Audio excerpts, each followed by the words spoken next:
lines you see outside, they are watered with water produced from this wastewater treatment plant. But you can produce a lot more of that.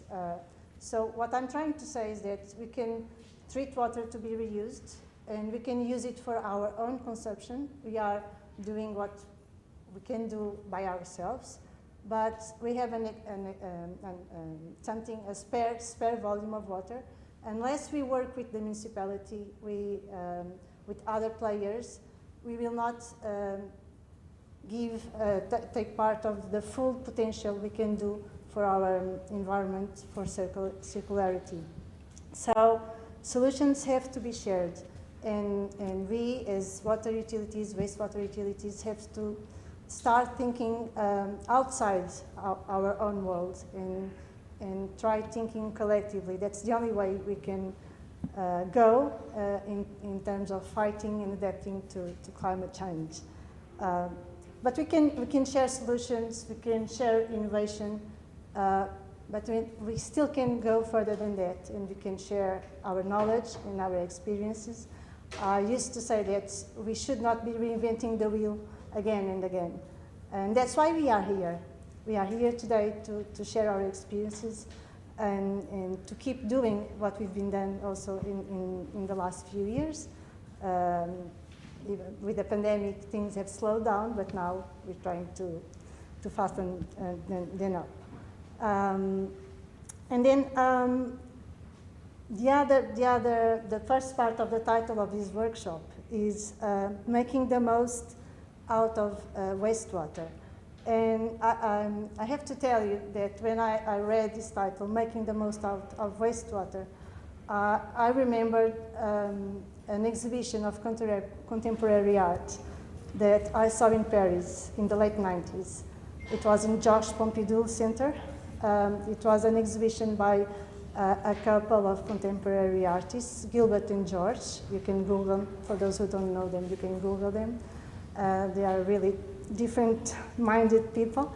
It's contemporary art. And the exhibition consisted in some really, really beautiful pictures of some, it looked like crystals, colored crystals, and they looked really nice. In the end, we got to know that those pictures were amplified images of images you see in the microscope, of something, let me put it this way, of the solids you can find in the wastewater, okay? So it's really striking. So that's also making the most out of wastewater. It's doing art. And I thought, isn't it art also what we're doing every day in our works? Isn't it art the way we collect, we transport, we treat water, we recover resources, we produce resources?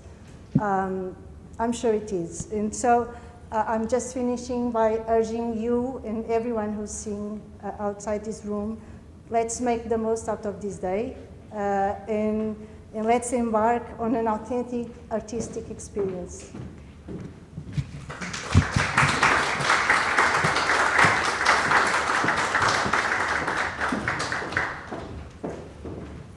Sandra, se não quiseres estar aqui, pode ter mobilidade. Obrigada. Eu acho que se ouve bem sem microfone. Mas o streaming não, Sandra. Não? O streaming, é. Estamos a transmitir esse streaming. Good morning. Wow. Wow. Well, first of all, welcome, Águas Water colleagues. It is really a big pleasure to have you here in Alcântara in this workshop. I hope this will be the first of many. Thank you, Ana Luís, for your first words. Ana Luís was the board member of Águas do Tejo Atlântico a couple of months ago. We are very sorry that she left. I hope that someday she will come and be part of the team again, because really you did a wonderful job. It was very easy for me and Ana Cisa, my colleague, to start in October with all the work that you have done previously. Thank you very much.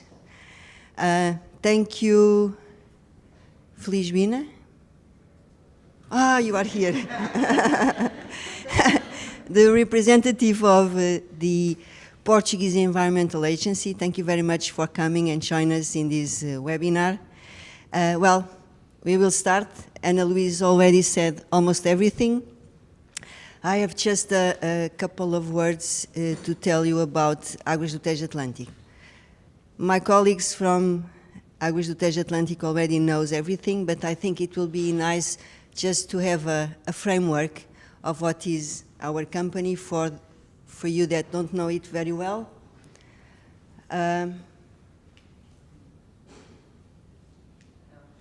Já está, okay.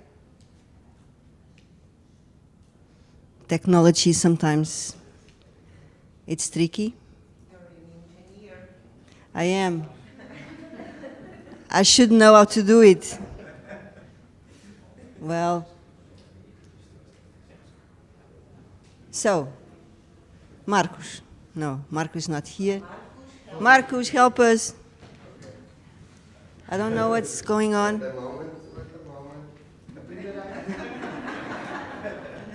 It should not happen.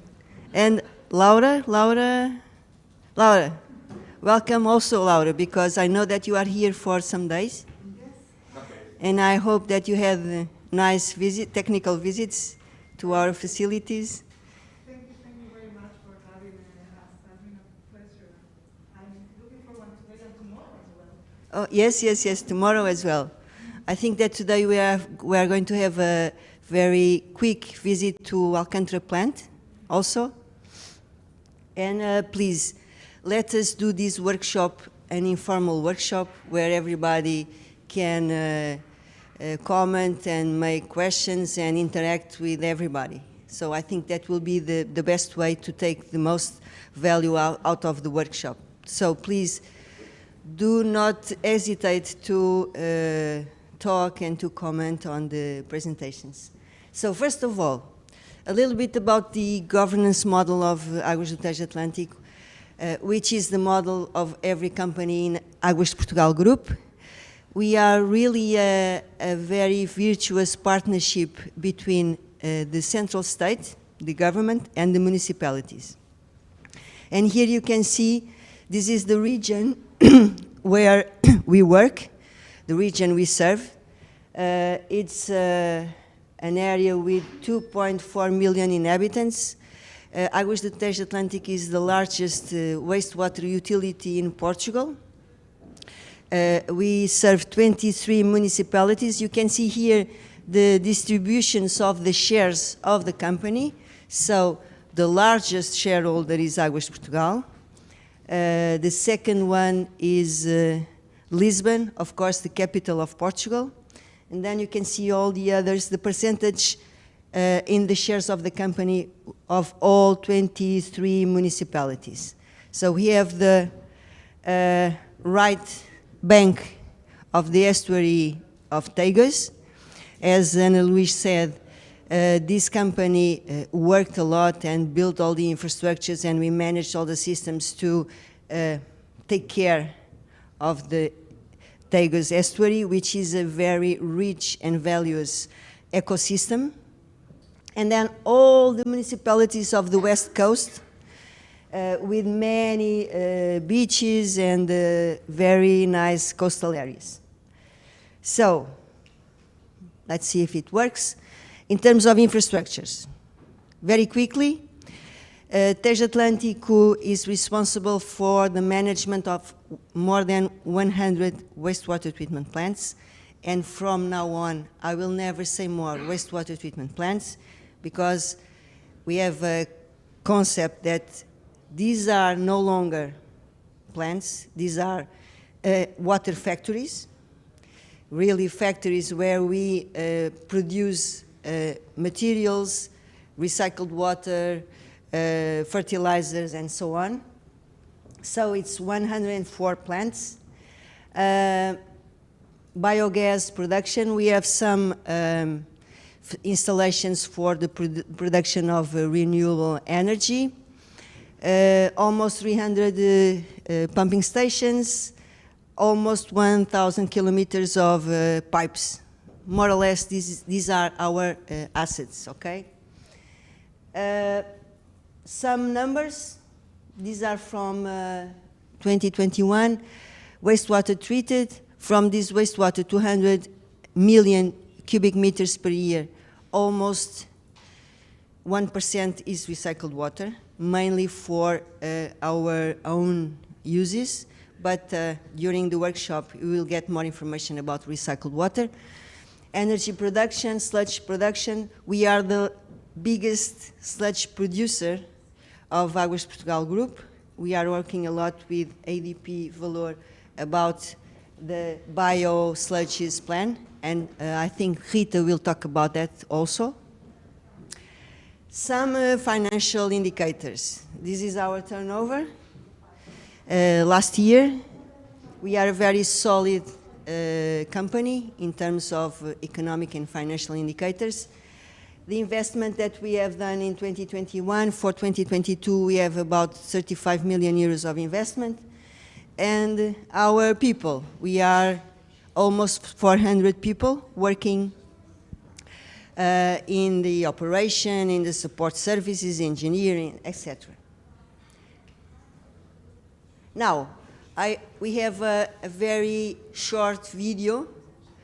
It's in Portuguese, but you can follow the subtitles in English that give you an idea, and you can see some of our facilities. I will start. Let me see if I can do it. I hope so. No? No? I will have to start in the... So this is where we are.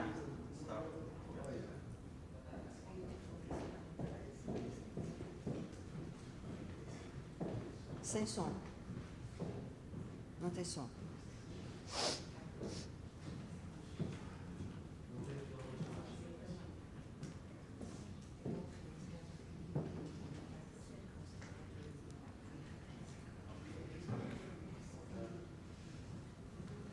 Oh, it's not turning the sound, sorry.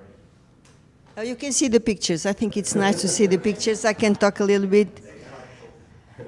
This is all the West Coast that I have shown. This is Beirola's plant. We were there last Tuesday to inaugurate the recycled water system. Lisbon.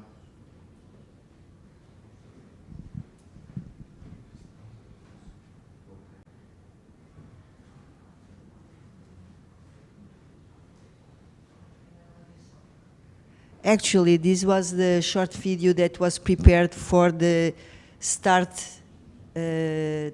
of this company, because Águas do Tejo Atlântico was born in 2017 with the merge of 3 regional companies, okay? And this process of merging companies is also very interesting because it has to do with scale and also with perequation. Because with this large company, we are able to balance the tariffs between the poorer regions, like low density in the West Coast, and the metropolitan area of Lisbon. So we were able to balance the price of the services between all the region. This is Alcântara. So the factories.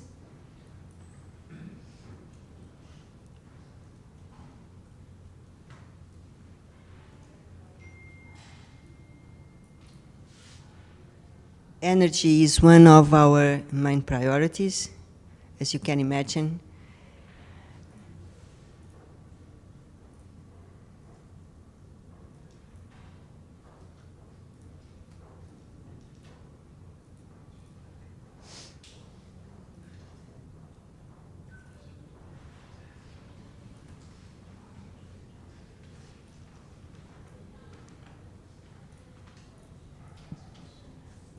Okay, that's it. Sorry that we have no sound, but it gives you an idea of the region and about the infrastructures. Yes, yes, with the sound. Okay. So, one of the points that I would like to highlight is the the common challenges that we have with Horus water. And I think it's a unique opportunity to establish this sound and a win-win partnership, because I'm sure, and we have talked a lot with Klaus and with Per, that, as Ana Luís said, in this different world, in this new world, we really need to get out of our own box and share and exchange solutions, what we are doing, because it will inspire us. It will inspire you to think more out of the box with all the challenges that we need to face. I put here the 10 priorities that we have defined. When I say we, the directors, also the board members, for 2022. And I really believe that they are not that different from your own challenges. First of all, optimization. Optimization is key. We need to be efficient. We live in a world where we have every day less resources, and we need to do more with less. We have a big challenge with people. People is our key priority, because we know that we have a large amount of infrastructural assets, but they will not serve for anything if we don't have people motivate people, if we don't have good professionals working with motivation, with competencies. So for us, before all these 10, it's people. And also we live in a context of public constraints, and sometimes it's really difficult to manage the human resources because we have so many constraints about rewards, about having the right processes in order to motivate people. That's for us, it's a key challenge. So optimization, digital transformation, we have launched last year the challenge is for everybody to build the strategic plan for a digital transition in Tejo Atlântico.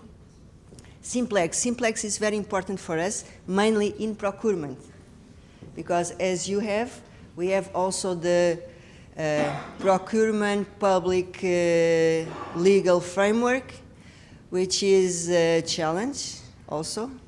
So we need to make it simple every day in order to be more agile in the investment processes and so on. Telemanagement also, it's a key priority. Águas, what's Águas? Águas, it's the label, the brand that we have created in Águas do Tejo Atlântico for recycled water. Okay, we have many ongoing projects. We can talk about that later on. Biosludges also, and controlled discharges. It's a key priority. Felizbina is saying yes, she knows. Well, the number, it doesn't mean the priority. They are all priorities. And this one is a huge challenge, really.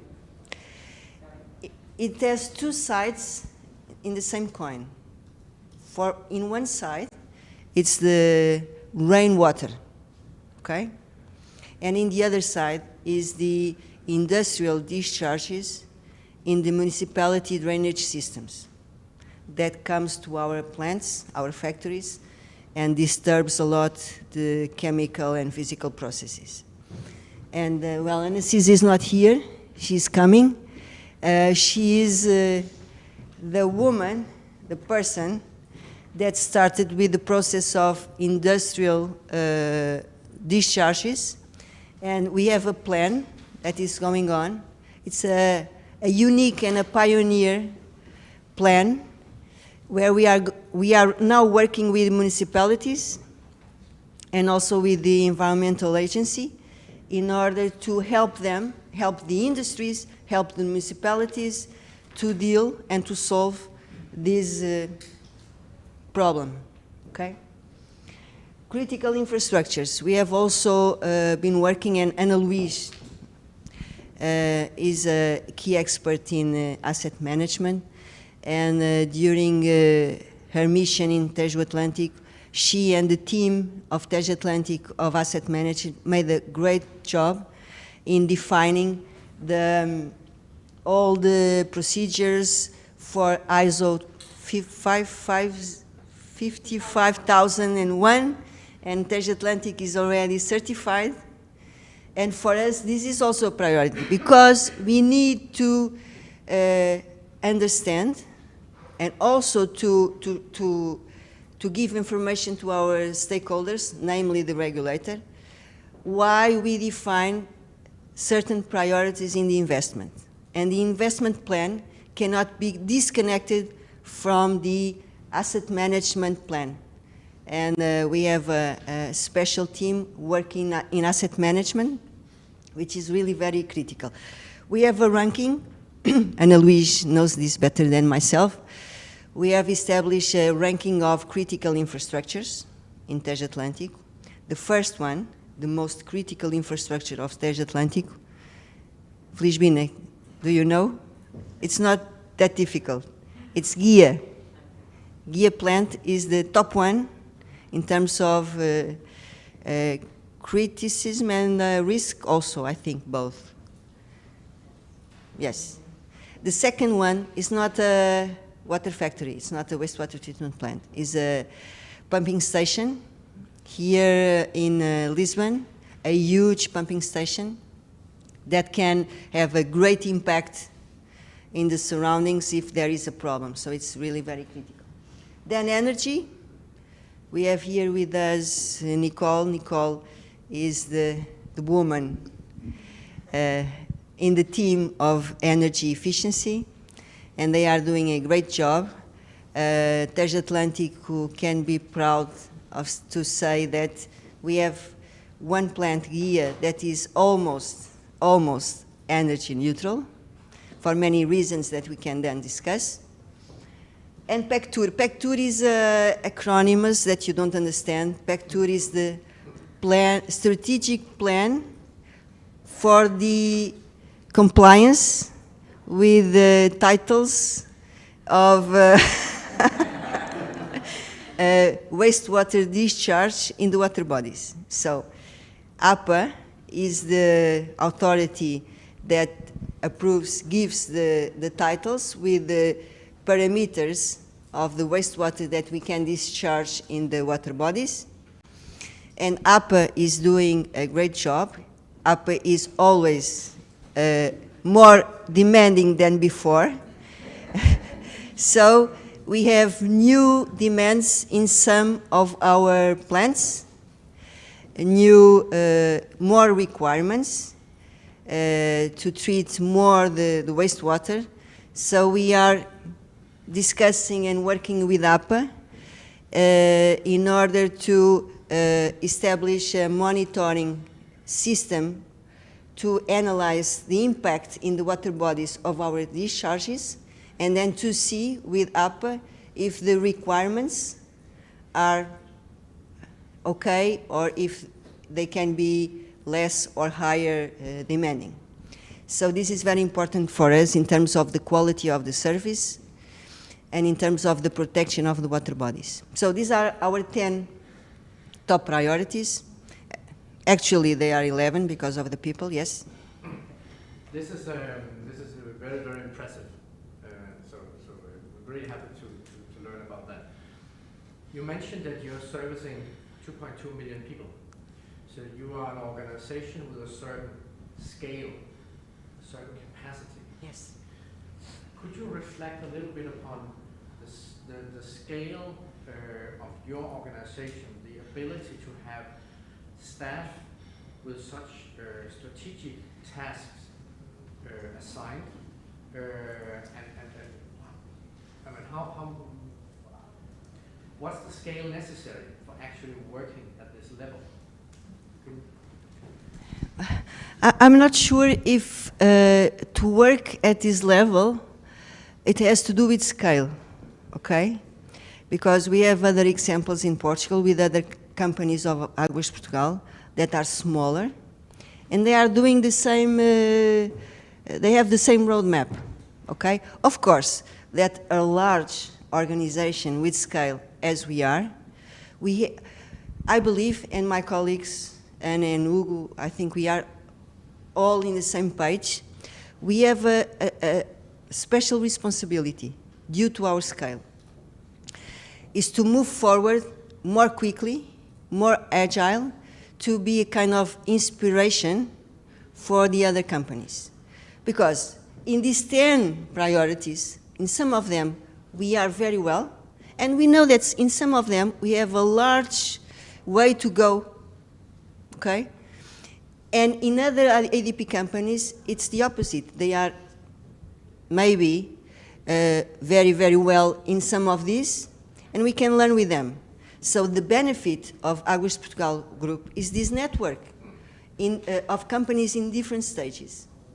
And also, one of the virtues of Águas do Tejo Atlântico is that we have a very diversified framework and urban diversity, because we have huge and high-tech plants like Alcântara, like Guia, Beirolas, but we also have very, very small, low-tech, in the low-density areas, plants. So this leads us to deal with this diversity and to be more, I would say, more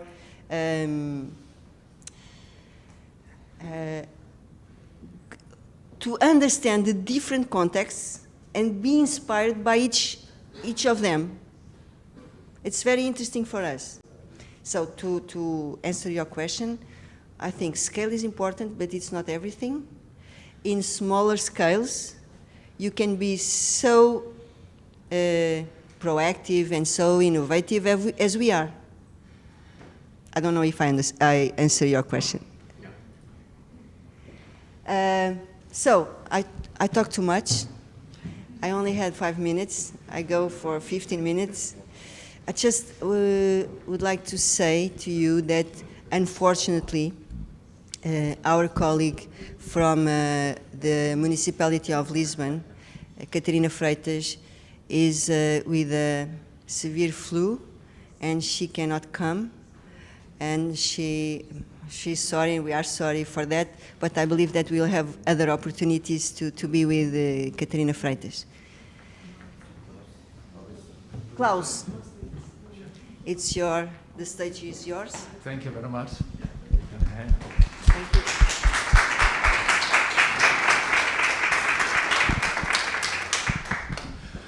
Thank you very much for the two speeches today and for the invitation to be here in Lisbon. First of all, our relationship is not new. We have had relationship with Portugal and especially ADP for 7-8 years, very close. And we have learned a lot, and especially related to partnership. Denmark has learned a lot about the ADP model and the cooperation across the utilities in Portugal of how you're able to share ideas and how you also manage scale, being small or big utility together. I know how you also work internationally, not because you need to work internationally, but because you have a purpose of providing health and, to societies around the world. We have met at several occasions, Alexander, both in Brazil and elsewhere also. So what we're talking about water here is a global phenomenon. And when we talk about something very concrete, it also have a global perspective of what we're doing today. From one of the previous occasions, from visit from ADP companies in Denmark, I remember Nuno Bronco mentioning when I asked him when they were leaving, what do you take with you from here? And he said, visiting Aarhus Vand, I realized that each person is actually trying to do tomorrow better than today. And that just struck me, and I was very proud of what he spoke out, because that is exactly what we're trying to do. And we are not able to do that unless we share what we're doing, Otherwise, we're just hiding ourselves behind walls and bricks and making proud of ourselves in our own cell, which we might not need to do. But by sharing ideas, we realize where we can do better and where we're doing very well, which is fantastic of doing so. So, I mean, the relationship that we are continuing now by signing up another MOU for the next couple of years is just an extra stepstone to a long track of collaboration between both Aarhus Vand and Portugal, I would call it, but especially in Lisbon and with you. And was it November or early December that we met in Algarve? Corona has closed down for a while and our communication has been less and less. And we believe in connecting people are important to share ideas. It's not only about video communication. And we sat down, Anna and Alexandra and I, over lunch and had a talk about the challenges that you're facing, the challenges and ambition we're facing. We also have uncontrolled discharge that we thought was in place, but we suddenly realized through our regulators and others that it could be better. So we constantly have ambitions. And we talked about these ambitions. And also we talked about Laura now going out for a couple of years from Aarhus Vand and will be staying in Spain, and her be able to come here and share knowledge with you and for us to get knowledge of what you're actually doing was a good opportunity. So the signing will probably just frame our collaboration and guide us on that track, but what we're actually doing is the most important part. So we decided why not set up this workshop and share our ideas today of where we are and make it open to almost everyone, I would say. And you're doing that by recording and transforming this one, which is just excellent. So today I brought with me both colleagues from Aarhus Vand, Laura and Per. Laura is also a colleague from the Danish Embassy, the new established water technology alliance in Europe, covering four countries. So it's also about how can we share in between different locations where we have different challenges, and how can we learn from these different challenges taken into our own perspective. And Per and also Henrik Dissing from the Minister of Environment who is here, and also from the Danish Embassy Trade Councillor here in Lisbon. And have I forgotten some of my colleagues? I'm not sure. Per, you're here. And they will all present and go deep into different areas which I will not touch upon right now. So Alexander and especially the plant here, this is my third visit, and the first time we had a reception at the top of it, and I saw the view and all this. It's not spices, it's Well, you have spices. you have spices. It's all covered with something you can use for food, which is perfect. So this is a wonderful place, and I do hope that everyone listening today will have a chance also to come and see this place, because it's unique, and we would like to copy it and maybe do it a little bit better, and Per will explain that later. We already learned a lot of what you're doing, and we would like to learn more. So by that, thank you very much for having us.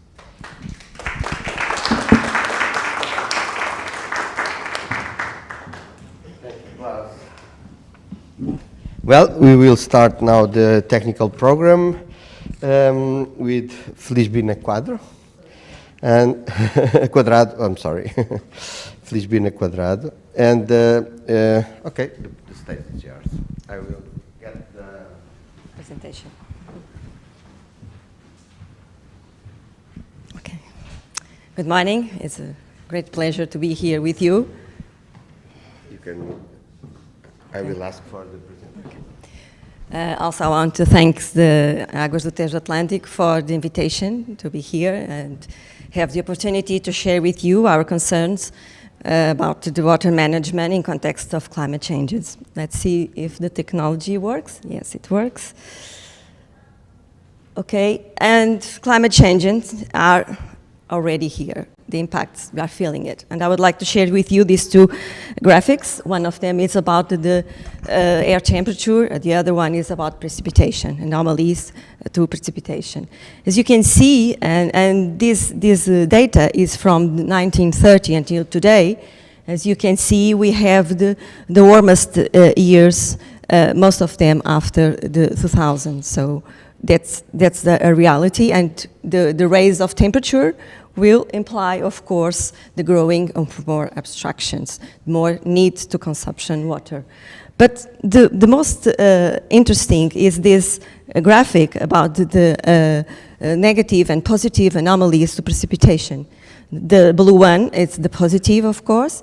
As you can see, until the 90s of the last centuries, you have these higher bars. This is the positive anomaly compared with the normal values you should have each year. You can see they are higher and more frequent in here. But after the 90s, when you look at this part, you can see you no longer have these higher values.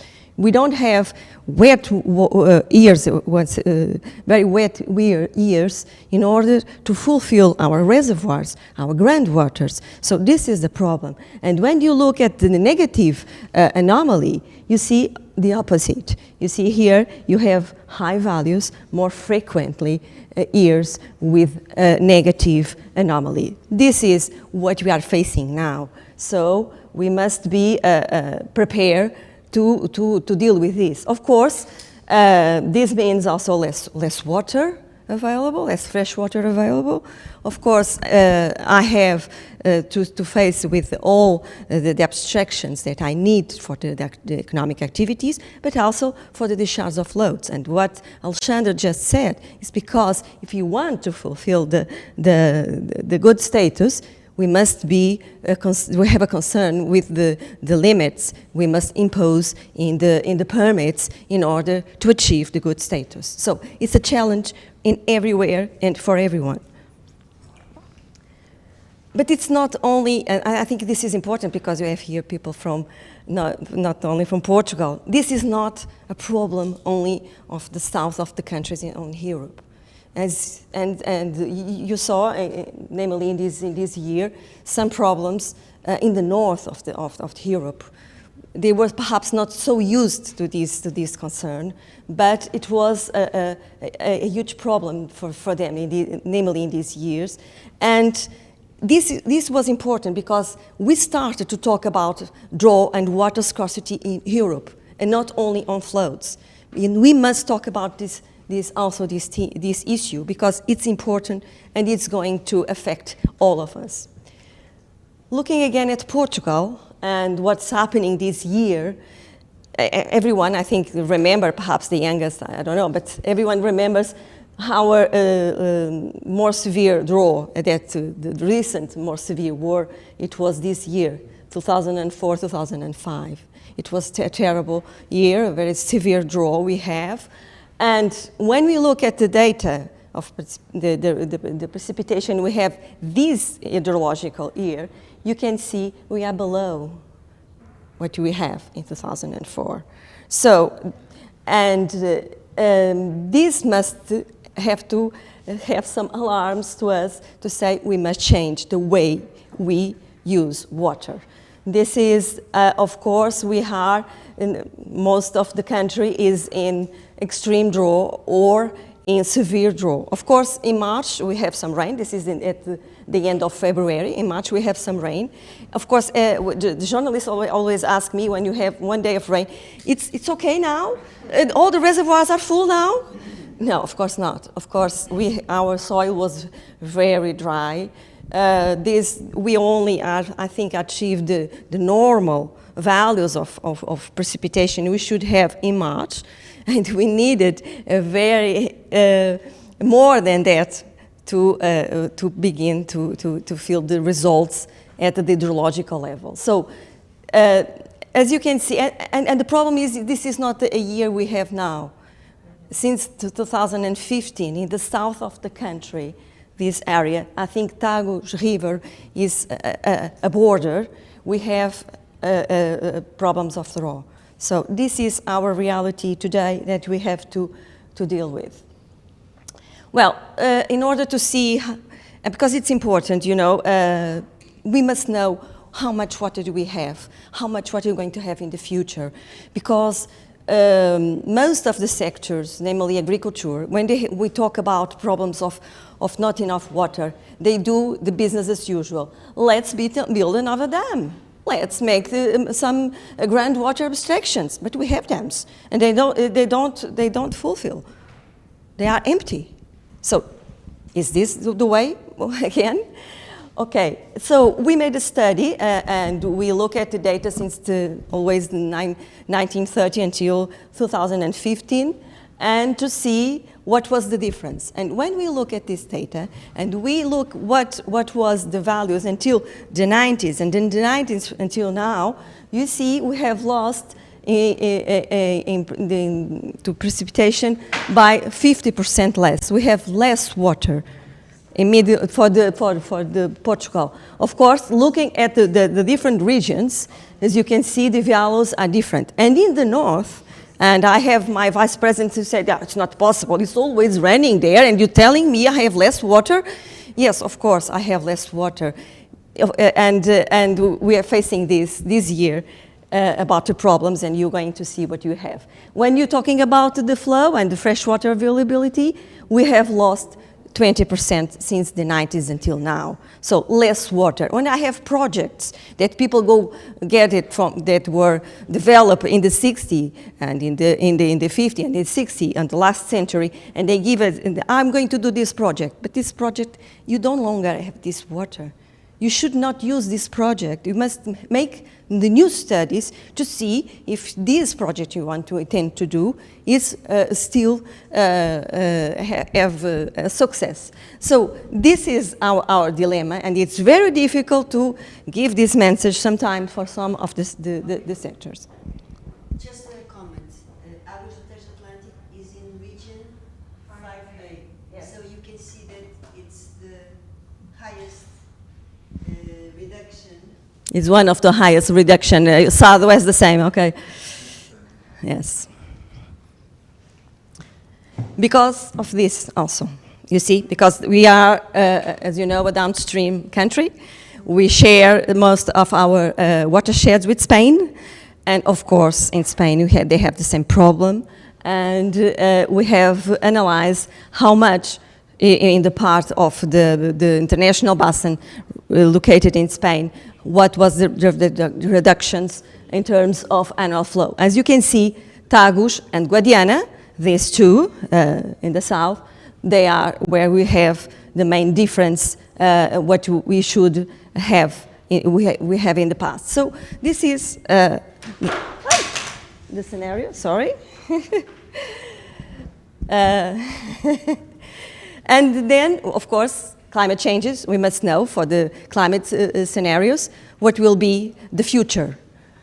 And so we do it for the RCP 4.5 and 8.5, and unfortunately, I think perhaps the 8.5, it will be probably the future we'll have. As you can see, this difference will be higher than we have now.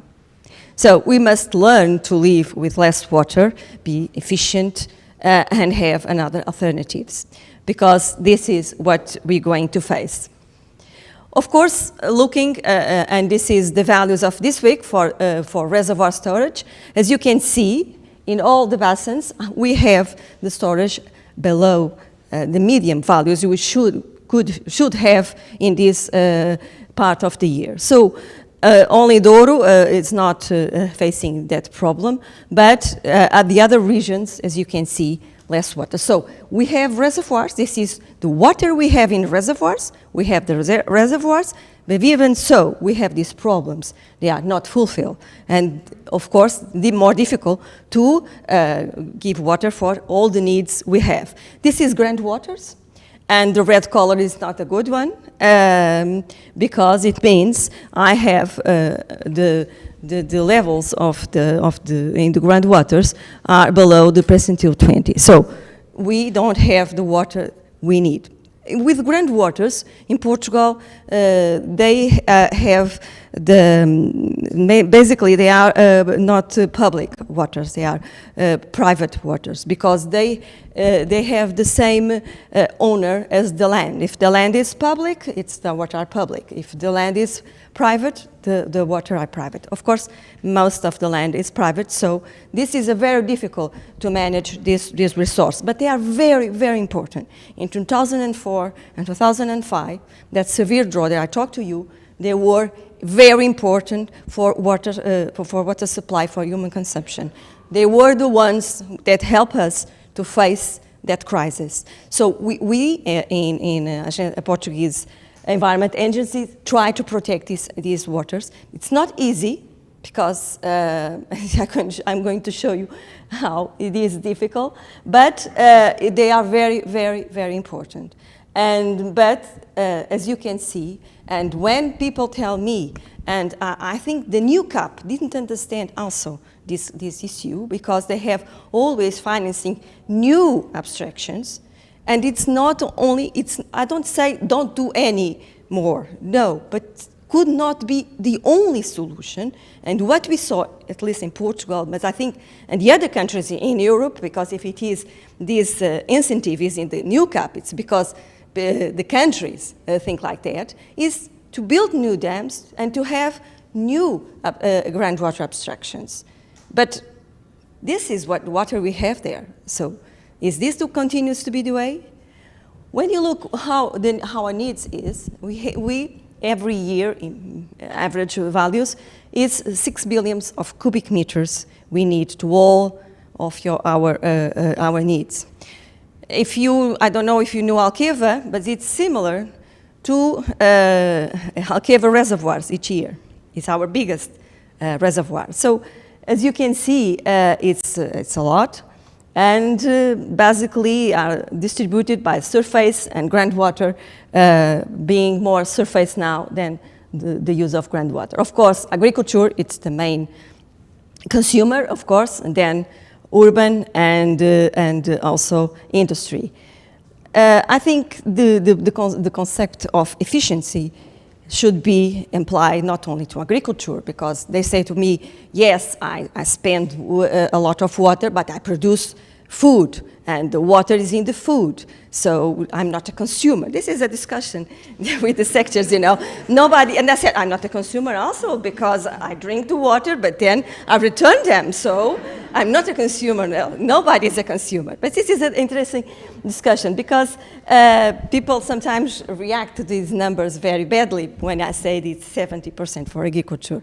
But I also say that we must ourselves doing some effort to reduce our needs, our consumption. Because when I do not care in my home and I spend water, I don't care, because now I have a facility. And in Portugal it's very difficult to talk about draw, because everyone goes they have tap water. They open the tap and they have water. What's the problem? I have friends, and they are with some education, ask me, is going to no water in Lisbon? No problem. Oh, I don't care then. It's not possible to have this reaction. And I say to them, when you lose some cubic meters, some tree is not going to be irrigated. Some animal will be difficult to have their drink. Some fish cannot go over the rivers because they have no waters. So we must think about that. And it's not only, I have this talking because some people said I'm just looking at the agriculture, but it's not true. Everyone must do this effort. Okay, I'm going to, well, I must talk about also water quality. Our water frame directive, very, very, very demanding. And of course, we have the results. This is the 3 cycles of the planning for water frame directive. And as you can see, it's not a good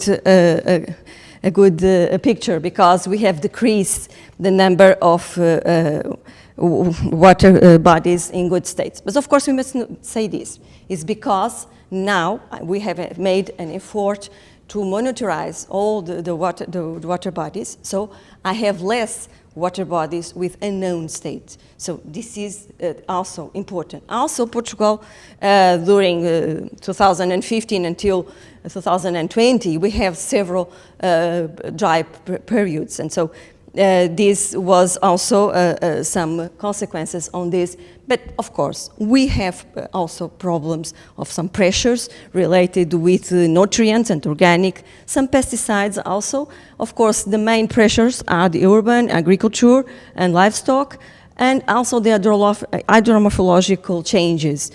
Everyone wants to make a small dam, it's cultural, and so it's very difficult to apply all the we need to achieve the good status. In groundwater, we have nitrates, but also phosphorus now as the main parameters responsible for these results, and some pesticides. So this is what we're facing too, and that's why we must be more demanding with the discharge permits. Of course, our priorities are licensing, because it's the most important tool in order to achieve the water frame directives. The river rehabilitation, the ecological flows, very important for us. And it's very difficult to give this message, because people always say, and sometimes from the urban sector, please cut the ecological flows. Please don't let them through the ecological flow. And I say, no, this is a priority. We must, because we are not alone in the planet. We are not the only species that we need water. So this is the message that we are trying to pass through. Of course, promote water reuse, promote efficiency in all the sectors, and monitoring. It's very important. If you don't know, you cannot manage. But as I talk with colleagues in the break, it's very difficult to have the budget for monitoring, because people don't understand. Only understand when you have a flow, and they say, we don't have data. Why not? Why don't you have data? Yes, I don't have data because I didn't have the budget to put the stations to work on. So it's very difficult to give the idea to the politicians, the importance of monitoring. But if you don't know what you have, you cannot manage. This is important for us as an environmental regulator, but it's important for the users. Most of the users, namely municipalities, of course I'm not talking about the EDP enterprise, but they don't know how much water they lost. They give water for several users, and they don't know how much. And when people say, well, you give this, you spend this. Did I? Okay, that's the way to begin to be more efficient, to know how much did I spend. The same thing about agriculture. It's the most difficult to know how much. We have always to estimate the values, because you don't have observed real values. We're trying to change this, but this is the reality.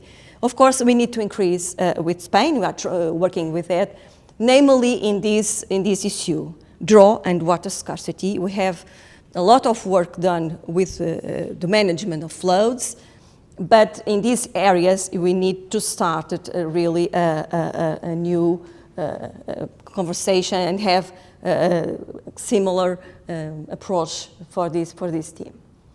Okay, so what I show you and these problems is going to provoke conflicts of uses, and we must know how to face this reality. If you have less water, more demanding. If you have to achieve the good status, because the Water Frame Directive is a very important directive and it's very demanding. So what are the solutions? Do I have a solution, or do I have several ways to do it and working with it? What I talked to you, this looking that we still have in Portugal. If you have a problem with raw, well, let's going to ask for a new abstractions. And let me tell you, we receive each year more than 20,000 requests only for abstractions. This is not the way. This cannot be the way. And so that's where we are talking about trying to make most of the meetings with the sectors to say this is could not be the way. As you can see, this is water abstractions, this is the other uses. And also we have some hydraulic infrastructures, small dams, pounds, and also they have a significant value. But you can see this is for the different regions. Of course, Tejo and Douro is where you have the highest requests for water abstractions. But this must change, because fresh water is not available for all these requests. And it's not possible to fulfill all the goals we have with namely with the Water Frame Directive. We still continues this way. But I think the new CAP, for instance, should change. Also, I'm always saying this, but I think I was not very, must change the way the finance is given. They should give some effort to the people who use water use, for instance, and not only doing business as usual, because we cannot do business as usual. Of course, water use is very important. We started this project some time ago.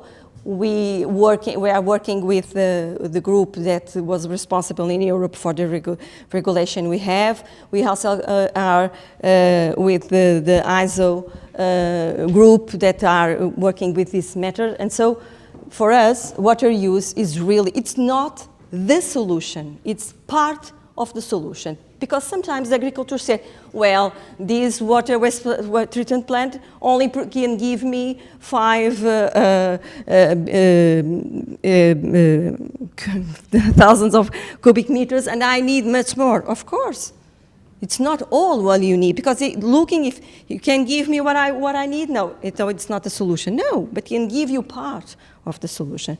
And I always ask how much it is when you cannot irrigate. How much do you lose? How much?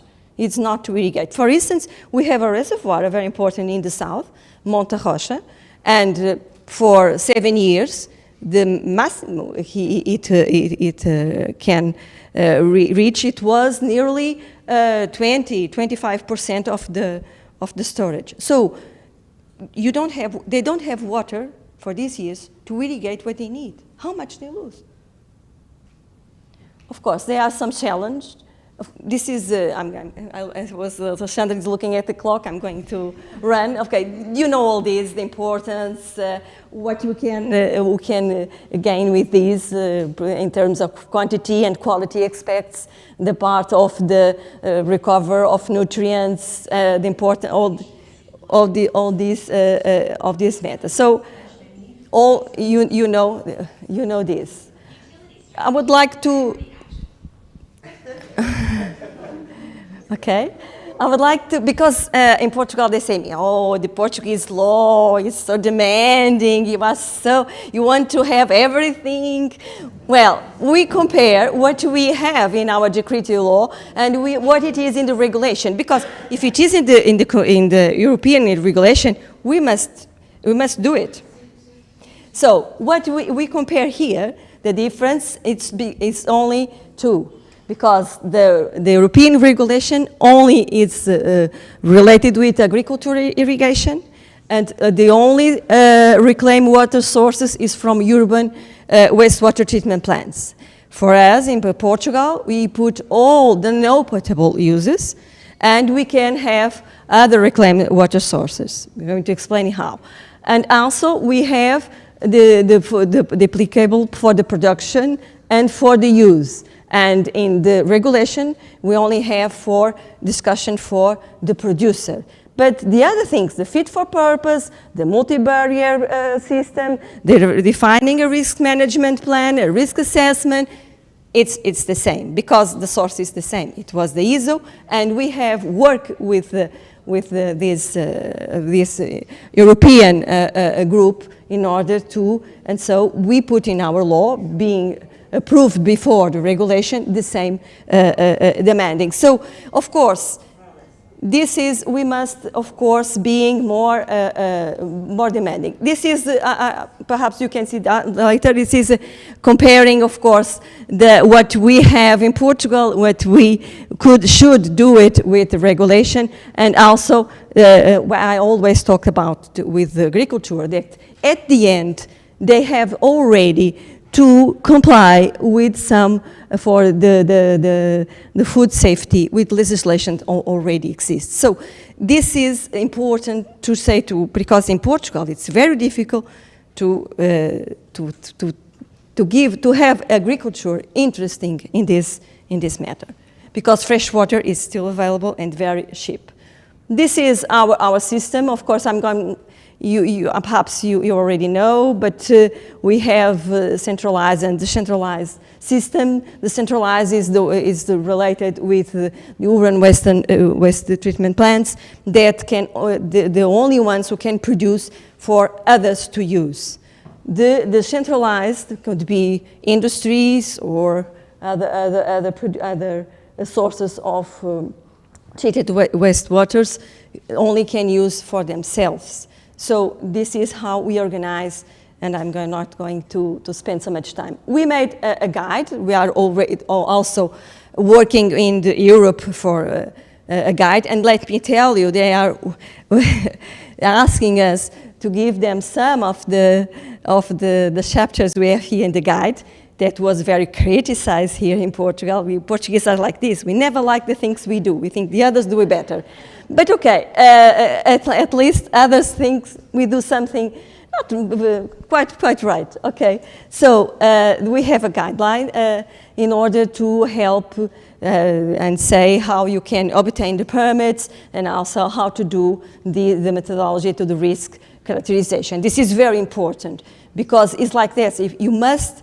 You have some perjury about the water reuse, so you must be very transparent and you must know the risks in order to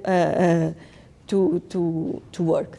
This is a resume, of course, of the process, the risk assessment, how to do it, the risks that we are going to evaluate, and who is responsible to do it.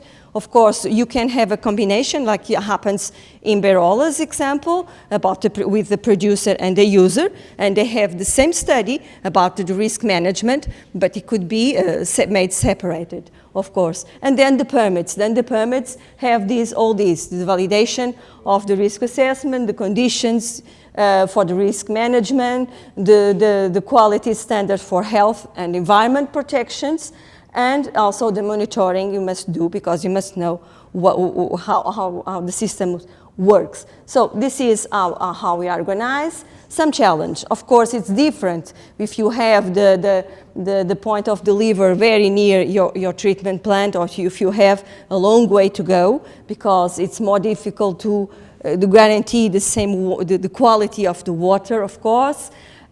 Somehow, what will be the price of these reclaimed waters? It's still a discussion in Portugal. We still don't have an answer to this. And also, the distance where we have the biggest wastewater treatment plants, and we have more needs.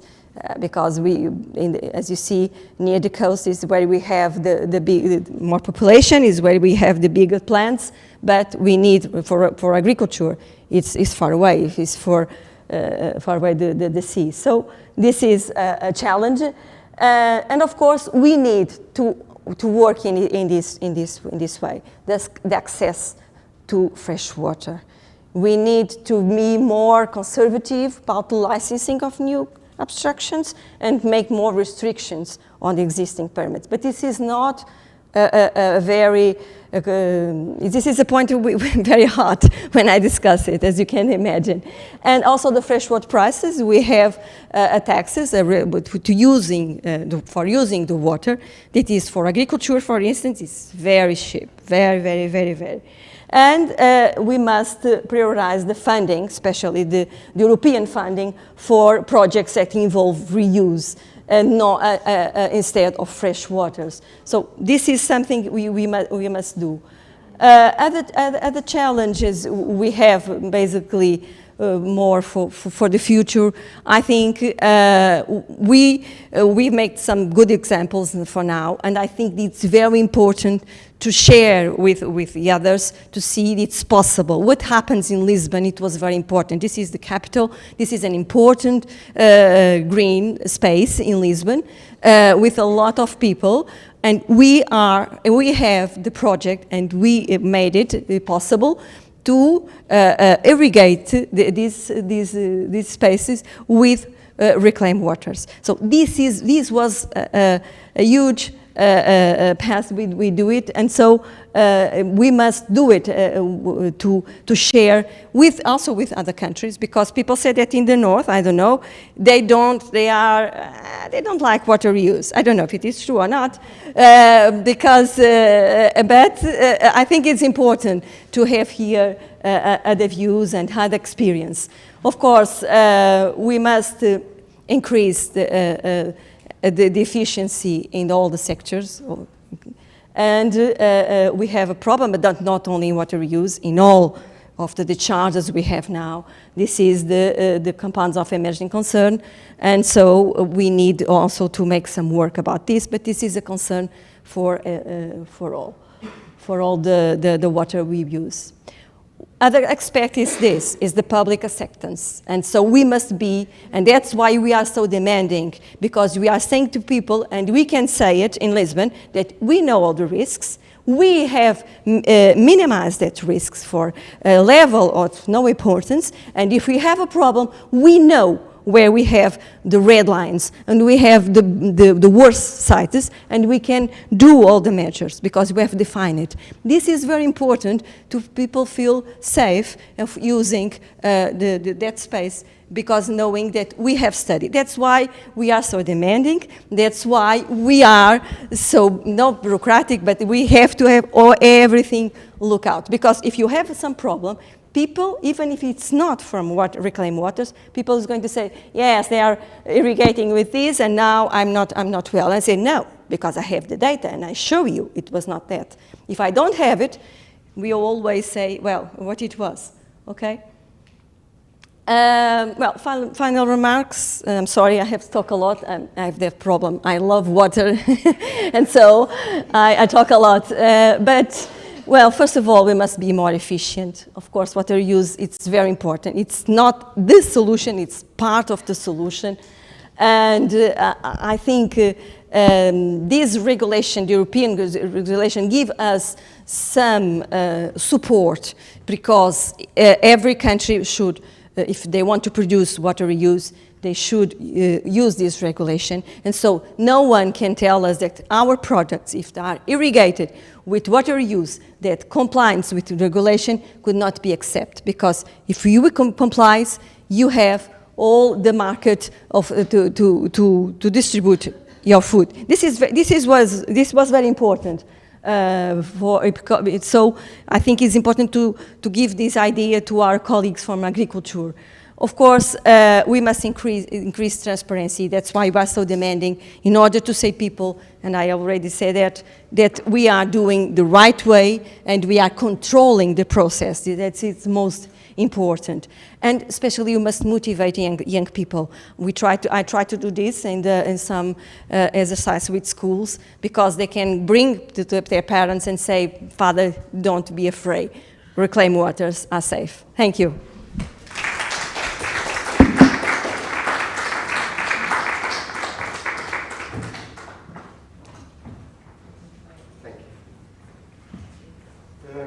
Well, now we are, well, not in schedule, but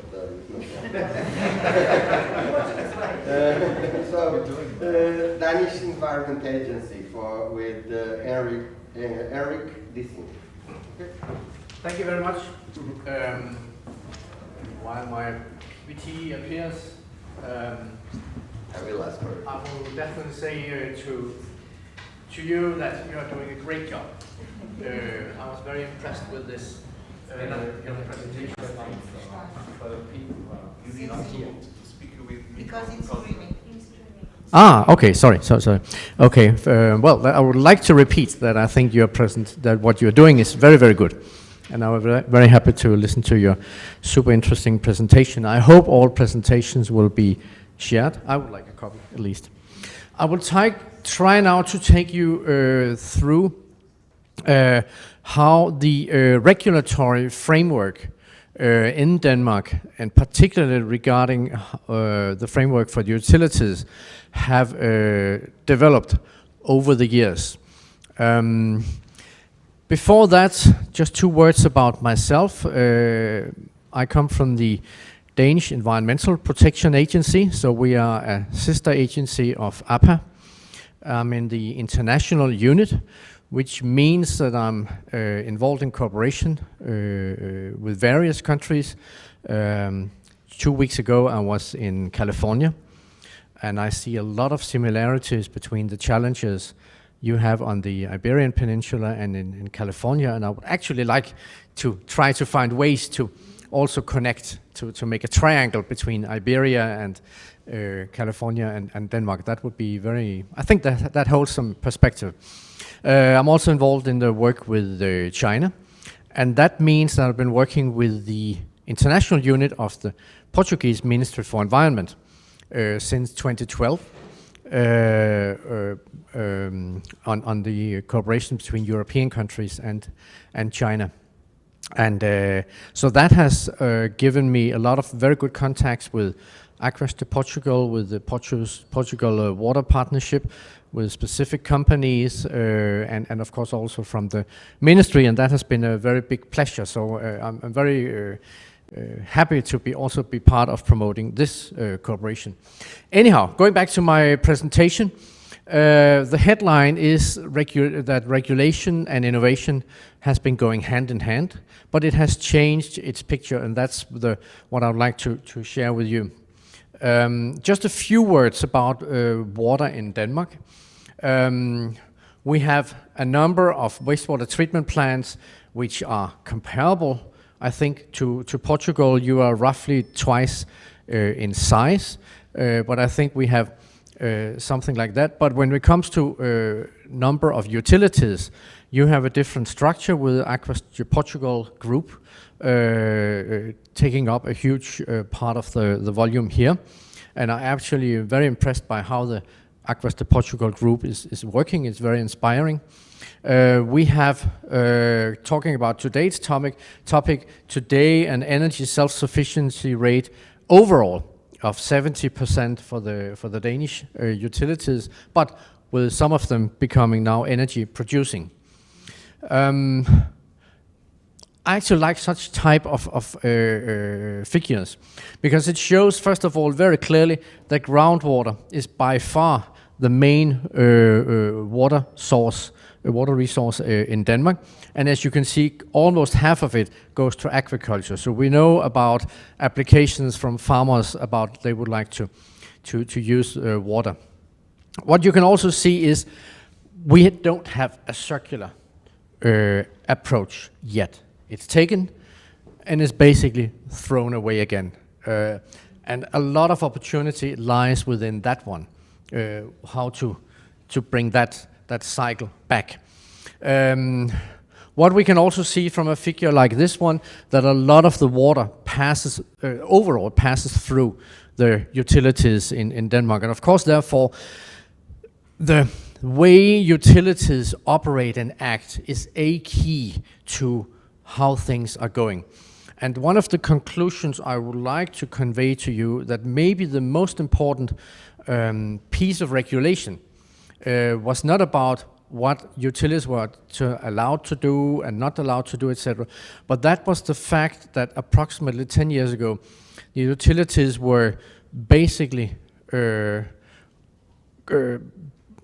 into to corporates, to companies with ring-fenced economy. And that allowed for that the utilities could start looking into not only long-term environmental thinking, but also long-term economic thinking, and find ways where these two things are converging. And that is a key factor in the success, I would say, among the utilities, in particular the larger ones at home. Because now the utilities are the drivers of change. They're the agents of sustainability. And to my opinion, the most progressive ones are ahead of what we're doing at government level. So this about ring-fenced economy for utilities, meaning that the income they get from water pricing goes into the operations. It don't disappear into various other type of municipality tasks. And that's also, when I look internationally, that's one of the main problems facing the water sector. We have water crisis, yes, climate crisis, but we have governance crisis at first.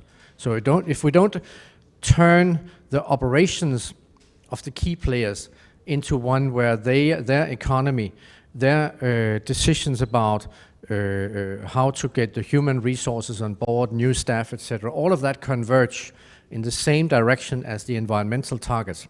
We need to have that in place. The water pricing, I don't think I'll skip that one. We have a rather high water price. The previous figures showed that we combine water and wastewater pricing. It's quite high. It takes off 1.3% of a household, but it's widely accepted because we deliver 24/7 water quality via the taps. So people don't really question this. They don't really question it. It's accepted. I think one of the reasons is also that one of the obligations for utilities is that they have to provide public education. So all utilities have school services, and that means everybody has been through such a curriculum. Oh yeah, sure, of course. Sorry, yeah. Anyhow, one good thing about in school nowadays, they also learn to calculate. We didn't learn that. And of course we also tell all the positive stories, being able to swim, etc. So people roughly, they're quite aware that water is a scarce resource, that water is part of our living environment, etc., etc. Well, you can't read it, and it's a boring figure, but it just tells the legal framework. It's roughly like in Portugal, so we run away. Key milestones. Well, thing is that the regulatory framework in the some decades ago was about thresholds. What is allowed, what is not allowed. In the 90s, it changed into a lot of focusing on economic incentives. And that was a stepping stone to the corporatization, etc. But this also meant that the regulation, the pricing framework, incentives framework for industries also was apparent at that time. And combined with technology development schemes, we saw that a lot of the water-consuming industry, they already back in the 19s got a very strong resource efficiency, consciousness, and orientation, environment management, etc. And so we have very, very efficient food processing industries in Denmark nowadays. I think I will skip these ones. What we saw from some of the first action plans was demands that the wastewater treatment plants should enter not only the mechanical treatment, so taking away bicycles or whatever comes with wastewater, but going into biological treatment. And that was something which caused what I would call a technical consolidation at that stage, going from a number of small ones to a smaller number of larger ones. What we see today is now we also see a consolidation, example giving in Aarhus, which is not only technical, but also driven about that we can embark on the entire aspect of resource recovery, etc. So on that scale, topic, scale matters. We can't do this with too small. It doesn't pay off to have the entire bio-recovery, etc. when you got, I think it's somewhere around 50,000 PEs or around that size.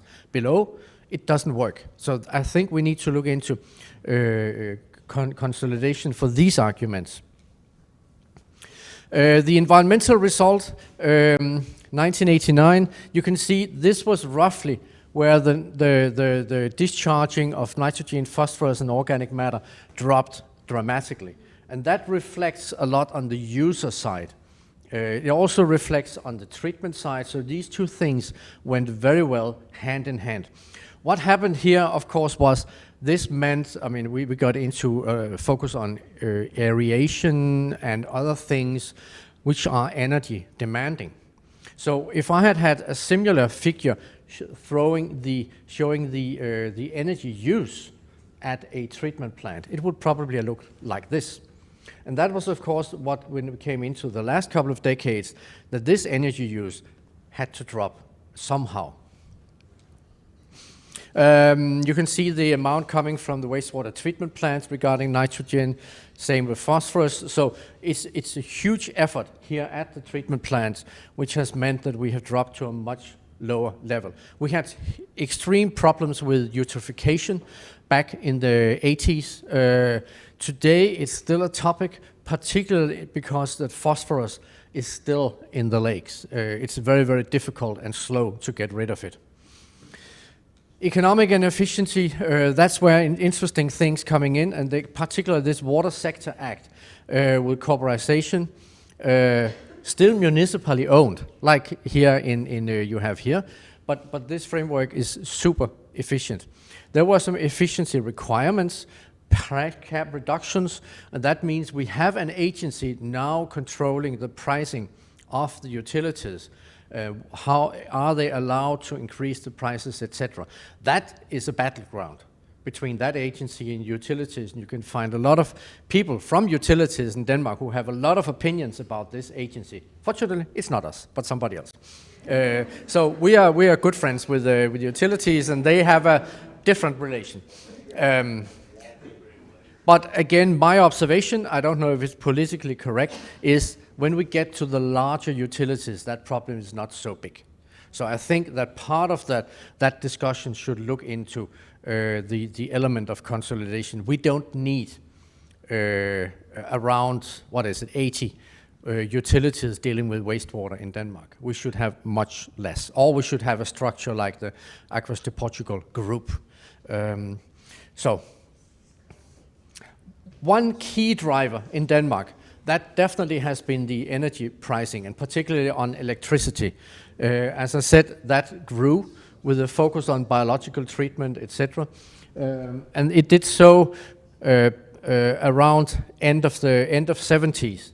What also happened at that stage was, one thing was the basic electricity price. But government came in and found we need to learn people to use less electricity. How do we do that?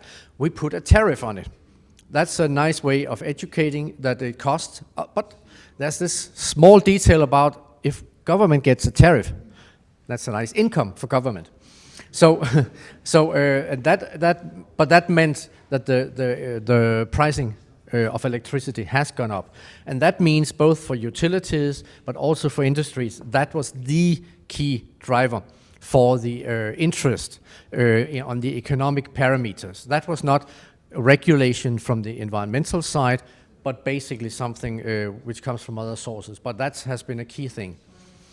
It has resulted here, it is water consumption at a pig slaughtery, and you can see the amount of water dropping dramatically.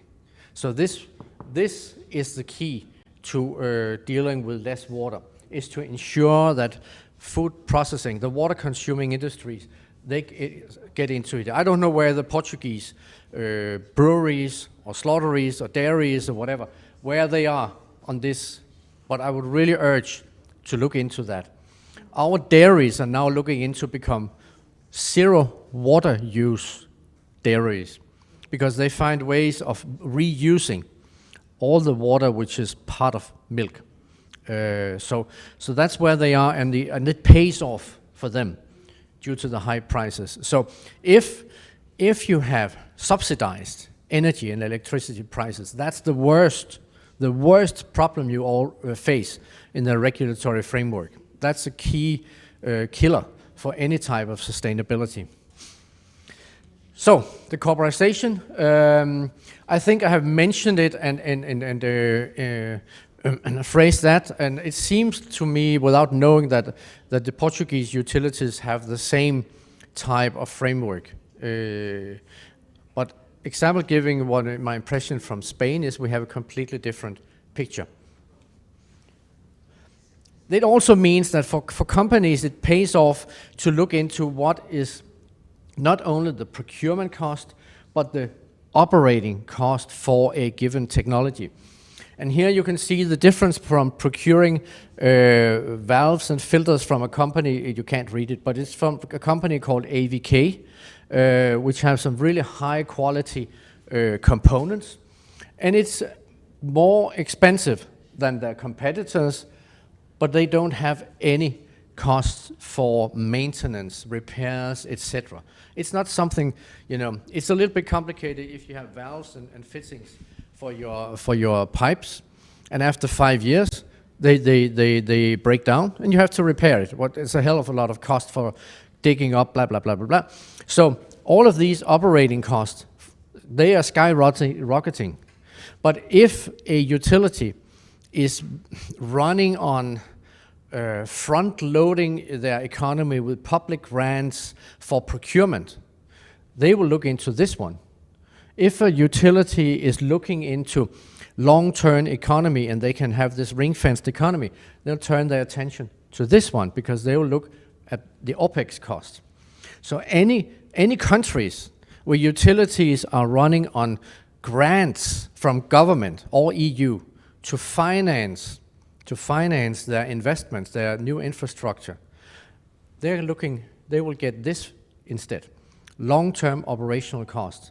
So it doesn't pay off for society, but that's the pattern we see in most places, and so that's a key to make the changes. One detail, we are mostly here to talk about wastewater, energy recovery, etc.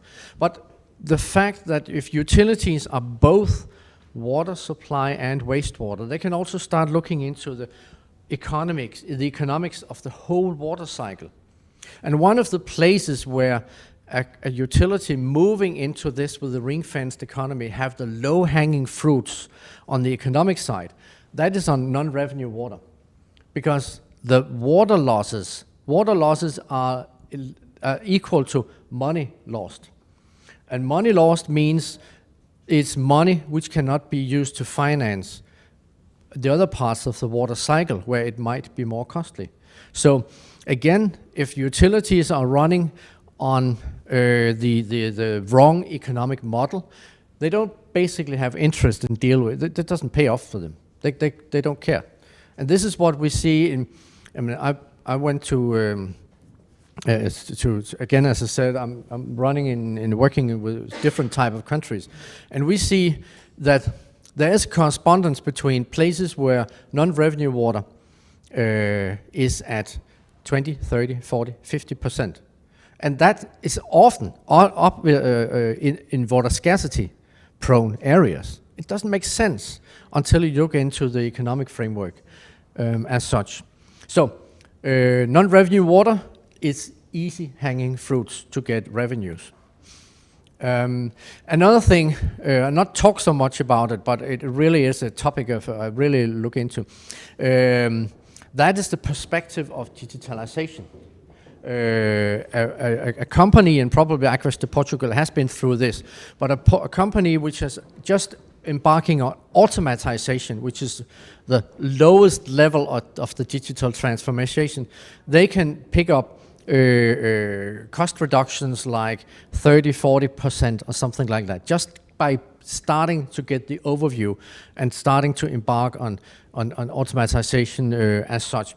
And the perspective of this, when you start having both the capital and the operational cost into total cost of savings, is at quite large scale.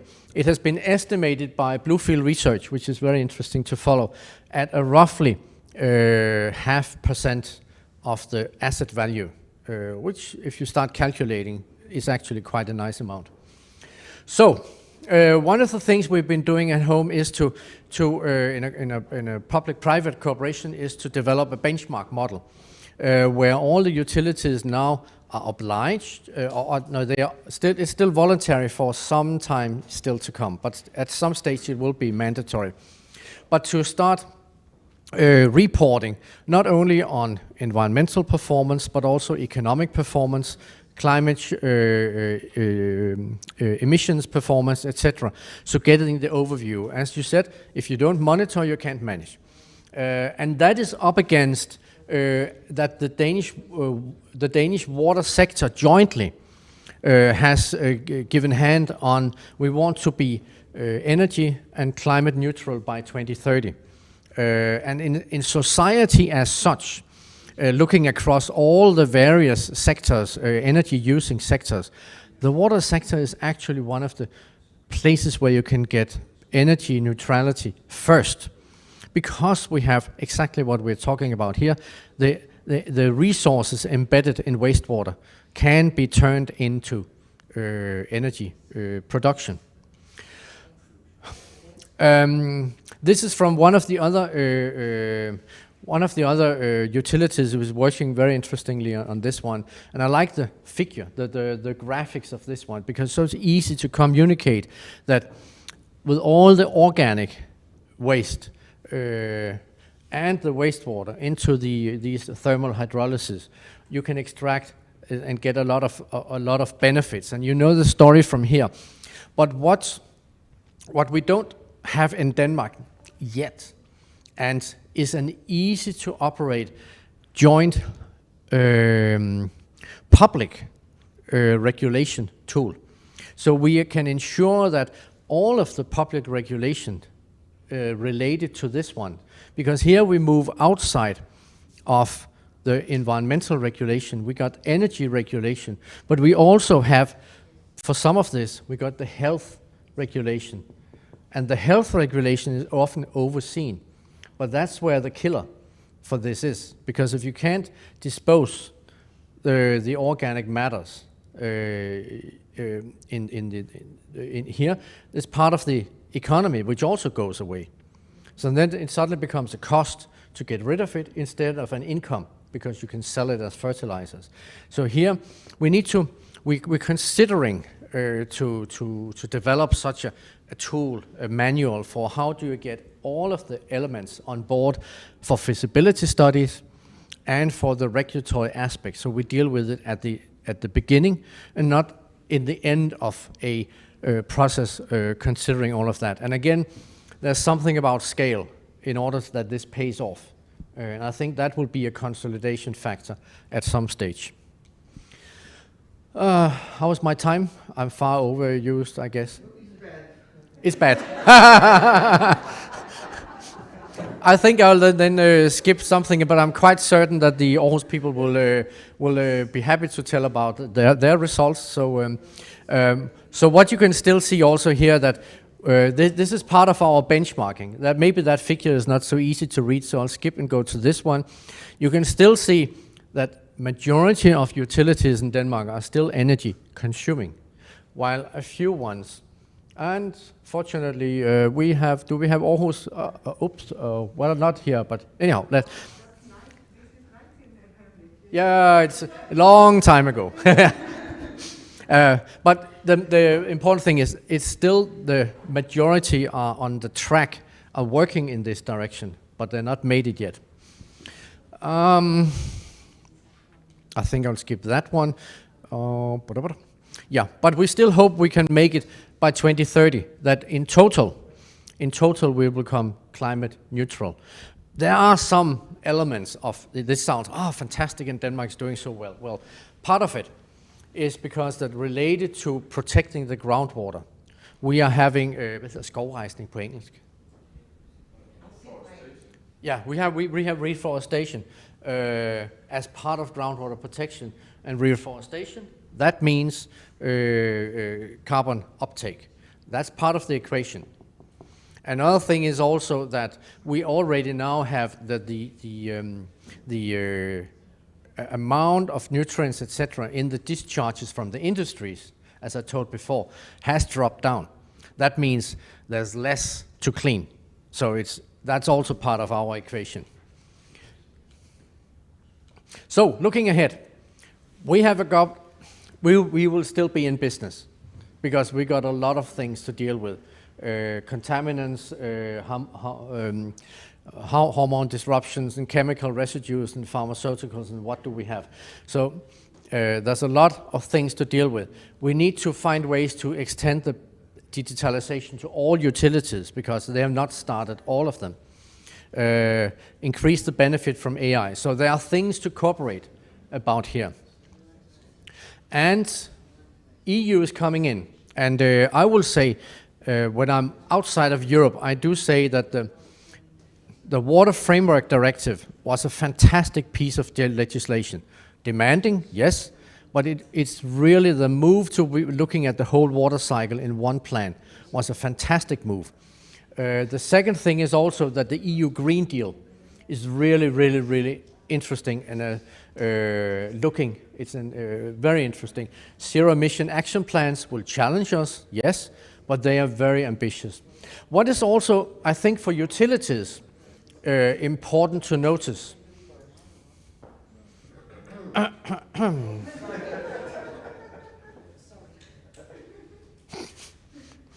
The new directive of EU taxonomy is coming up, and that will demand also utilities to be able to report against some very, very interesting elements. And this is where our work with the benchmarking model makes it easier for utilities to report against this one. But I think that will also be a driver for sustainability as such. And then I think it's my final remark. Do have a look also at the new partnership regarding water under the EU Horizon Europe. It's 7 years, it's around 400-500 million euros, which has to be spent. And here we have something like 75 partners from 25 countries, also from Portugal. But as part here, but others can be part of the consortia applying for it.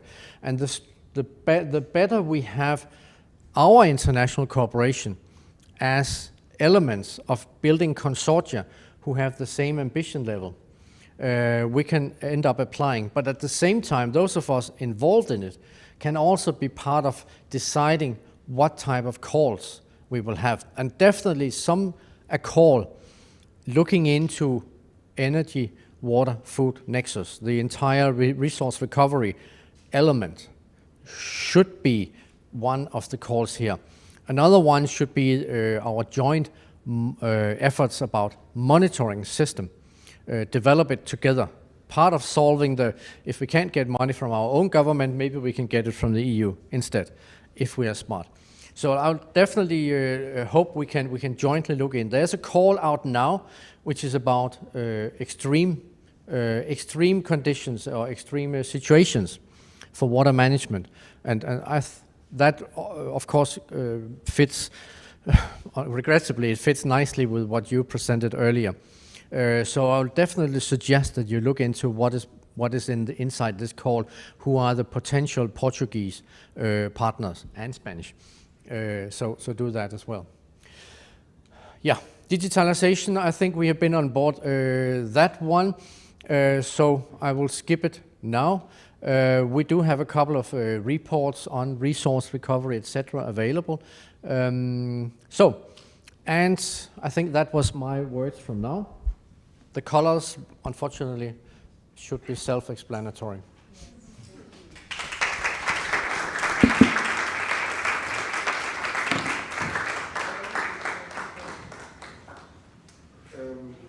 Well, at this time, I think we can have a coffee and do the break now because it's the time and then, okay? Well, 10 minutes, I think. No more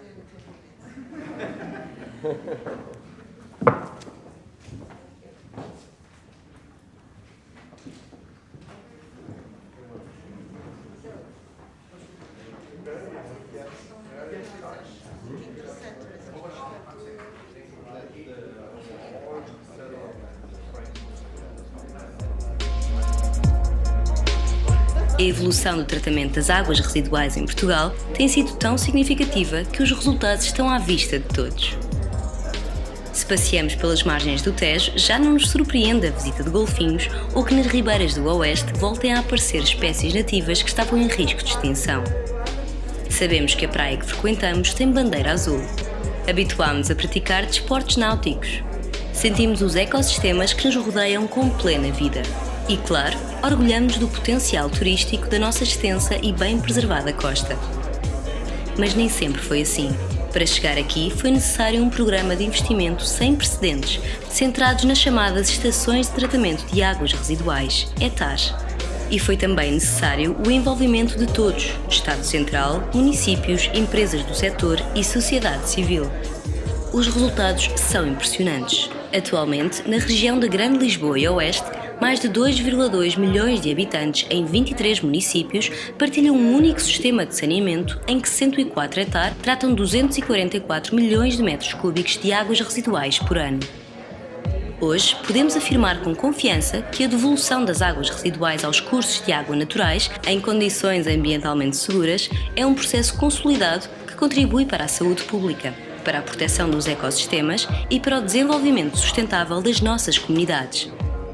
Agora é tempo de evoluir para um novo paradigma, numa lógica de economia circular do ciclo da água, onde a valorização máxima dos recursos é a prioridade.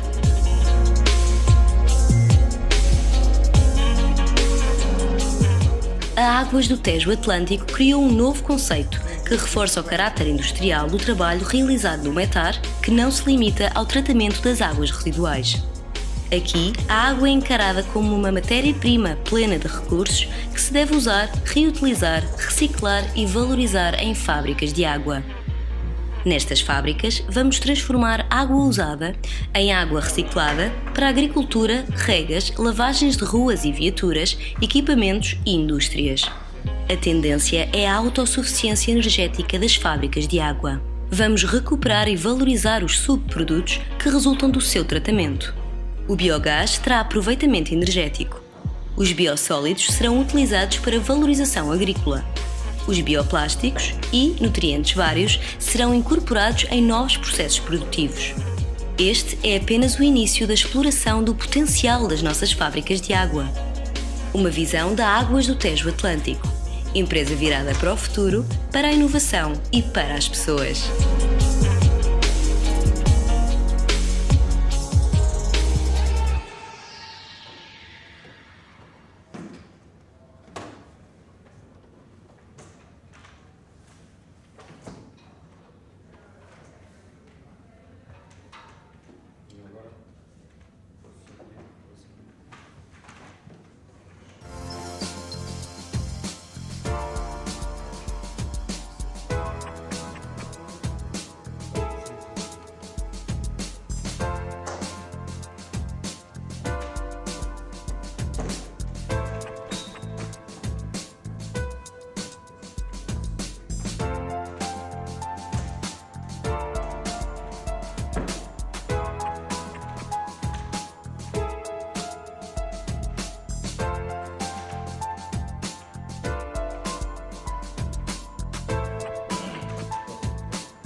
that the world has changed and forced you to consider what is really most important, have you noticed how there are things you never thought about, but yet could not live without?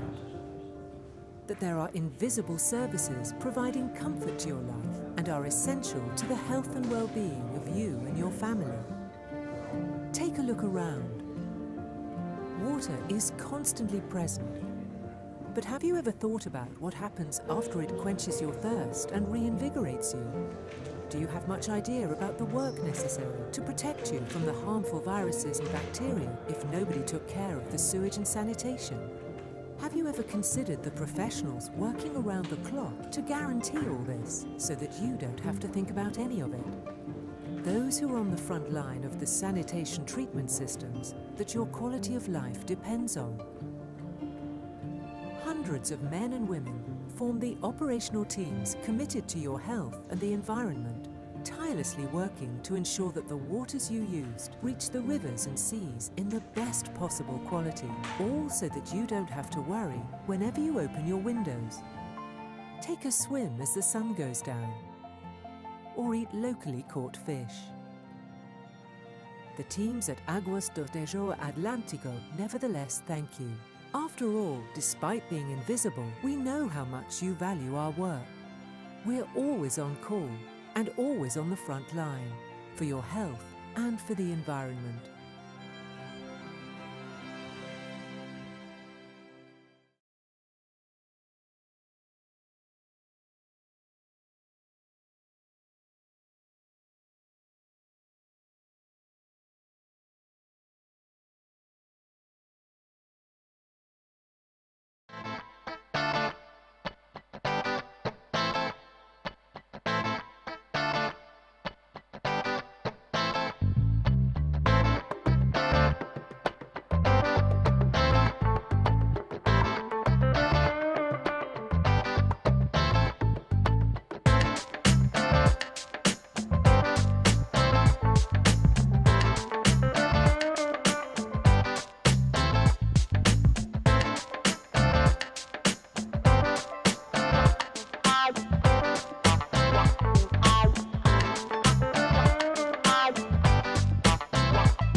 A evolução do tratamento das águas residuais em Portugal tem sido tão significativa que os resultados estão à vista de todos. Se passeamos pelas margens do Tejo, já não nos surpreende a visita de golfinhos ou que nas ribeiras do Oeste voltem a aparecer espécies nativas que estavam em risco de extinção. Sabemos que a praia que frequentamos tem bandeira azul. Habituámo-nos a praticar desportos náuticos. Sentimos os ecossistemas que nos rodeiam com plena vida. E, claro, orgulhamos-nos do potencial turístico da nossa extensa e bem preservada costa. Mas nem sempre foi assim. Para chegar aqui foi necessário um programa de investimento sem precedentes, centrados nas chamadas Estações de Tratamento de Águas Residuais, ETAs. E foi também necessário o envolvimento de todos, Estado Central, municípios, empresas do setor e sociedade civil. Os resultados são impressionantes. Atualmente, na região da Grande Lisboa e Oeste, mais de 2,2 milhões de habitantes em 23 municípios partilham um único sistema de saneamento em que 104 ETAR tratam 244 milhões de metros cúbicos de águas residuais por ano. Hoje, podemos afirmar com confiança que a devolução das águas residuais aos cursos de água naturais, em condições ambientalmente seguras, é um processo consolidado que contribui para a saúde pública, para a proteção dos ecossistemas e para o desenvolvimento sustentável das nossas comunidades.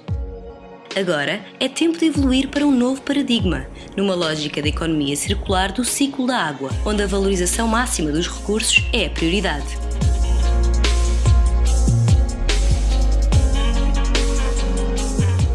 a Águas do Tejo Atlântico criou um novo conceito que reforça o caráter industrial do trabalho realizado no METAR, que não se limita ao tratamento das águas residuais. Aqui, a água é encarada como uma matéria-prima plena de recursos que se deve usar, reutilizar, reciclar e valorizar em fábricas de água.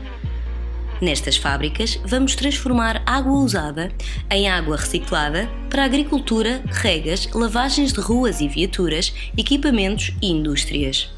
A tendência é a autossuficiência energética das fábricas de água. Vamos recuperar e valorizar os subprodutos que resultam do seu tratamento.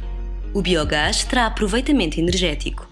Os biossólidos serão utilizados para valorização agrícola. Os bioplásticos e nutrientes vários serão incorporados em novos processos produtivos. Este é apenas o início da exploração do potencial das nossas fábricas de água. Uma visão da Águas do Tejo Atlântico. Empresa virada para o futuro, para a inovação e para as pessoas.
Now that the world has changed and forced you to consider what is really most important, have you noticed how there are things you never thought about, but yet could not live without?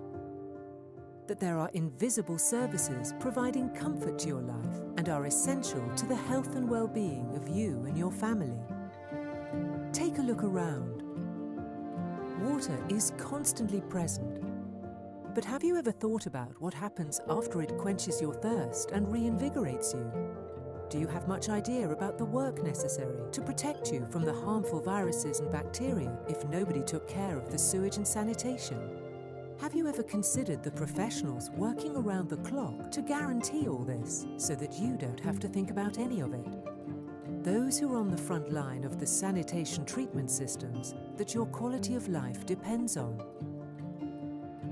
Hundreds of men and women form the operational teams committed to your health and the environment, tirelessly working to ensure that the waters you used reach the rivers and seas in the best possible quality, all so that you don't have to worry whenever you open your windows.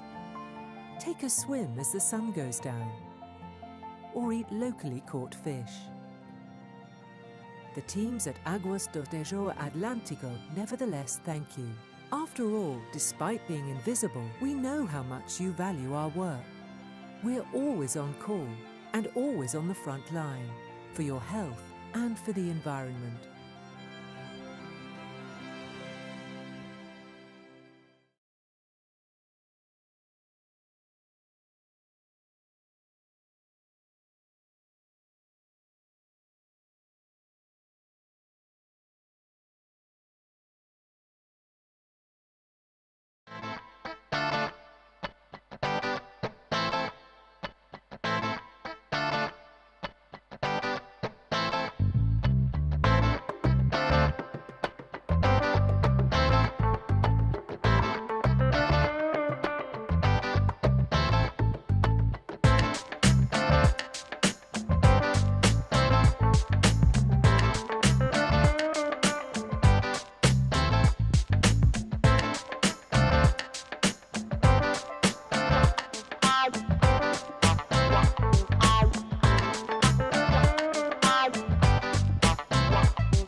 A evolução do tratamento das águas residuais em Portugal tem sido tão significativa que os resultados estão à vista de todos.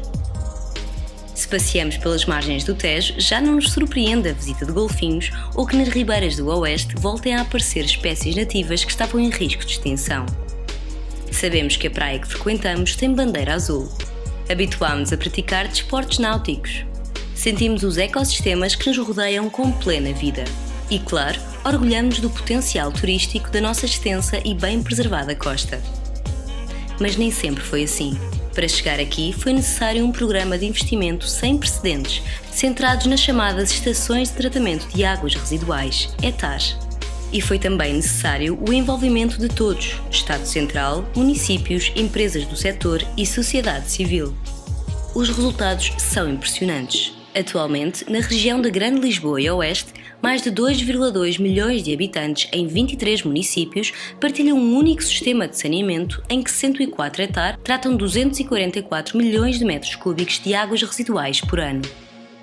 Hoje, podemos afirmar com confiança que a devolução das águas residuais aos cursos de água naturais, em condições ambientalmente seguras, é um processo consolidado que contribui para a saúde pública, para a proteção dos ecossistemas e para o desenvolvimento sustentável das nossas comunidades. Agora é tempo de evoluir para um novo paradigma, numa lógica de economia circular do ciclo da água, onde a valorização máxima dos recursos é a prioridade.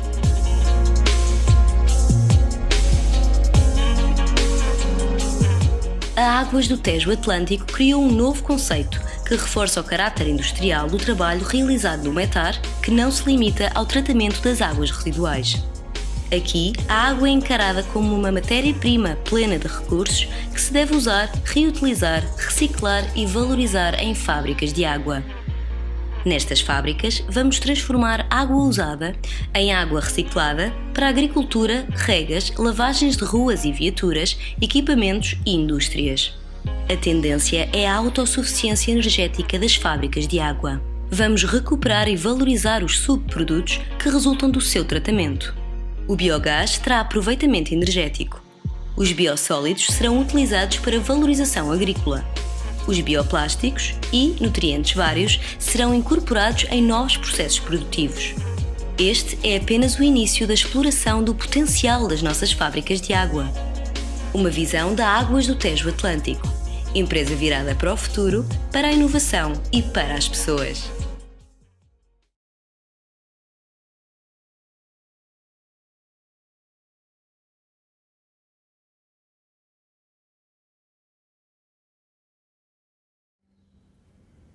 The presentation, please. We thought you were going to sing for us. Oh. So I will spoke about utility strategies and the priority actions for the climate neutrality at Águas do Tejo Atlântico.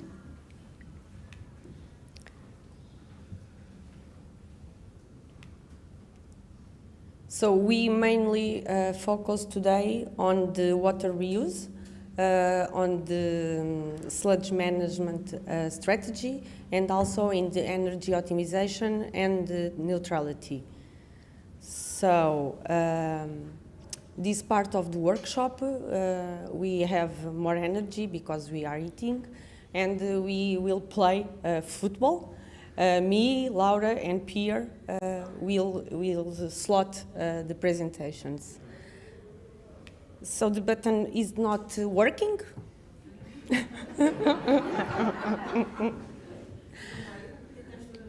Yes. So these three topics that I said can make or contribute to the roadmap for the sustainability of the Tejo Atlântico, the water reuse, the energy neutrality, and the decarbonization, and also the sludge management.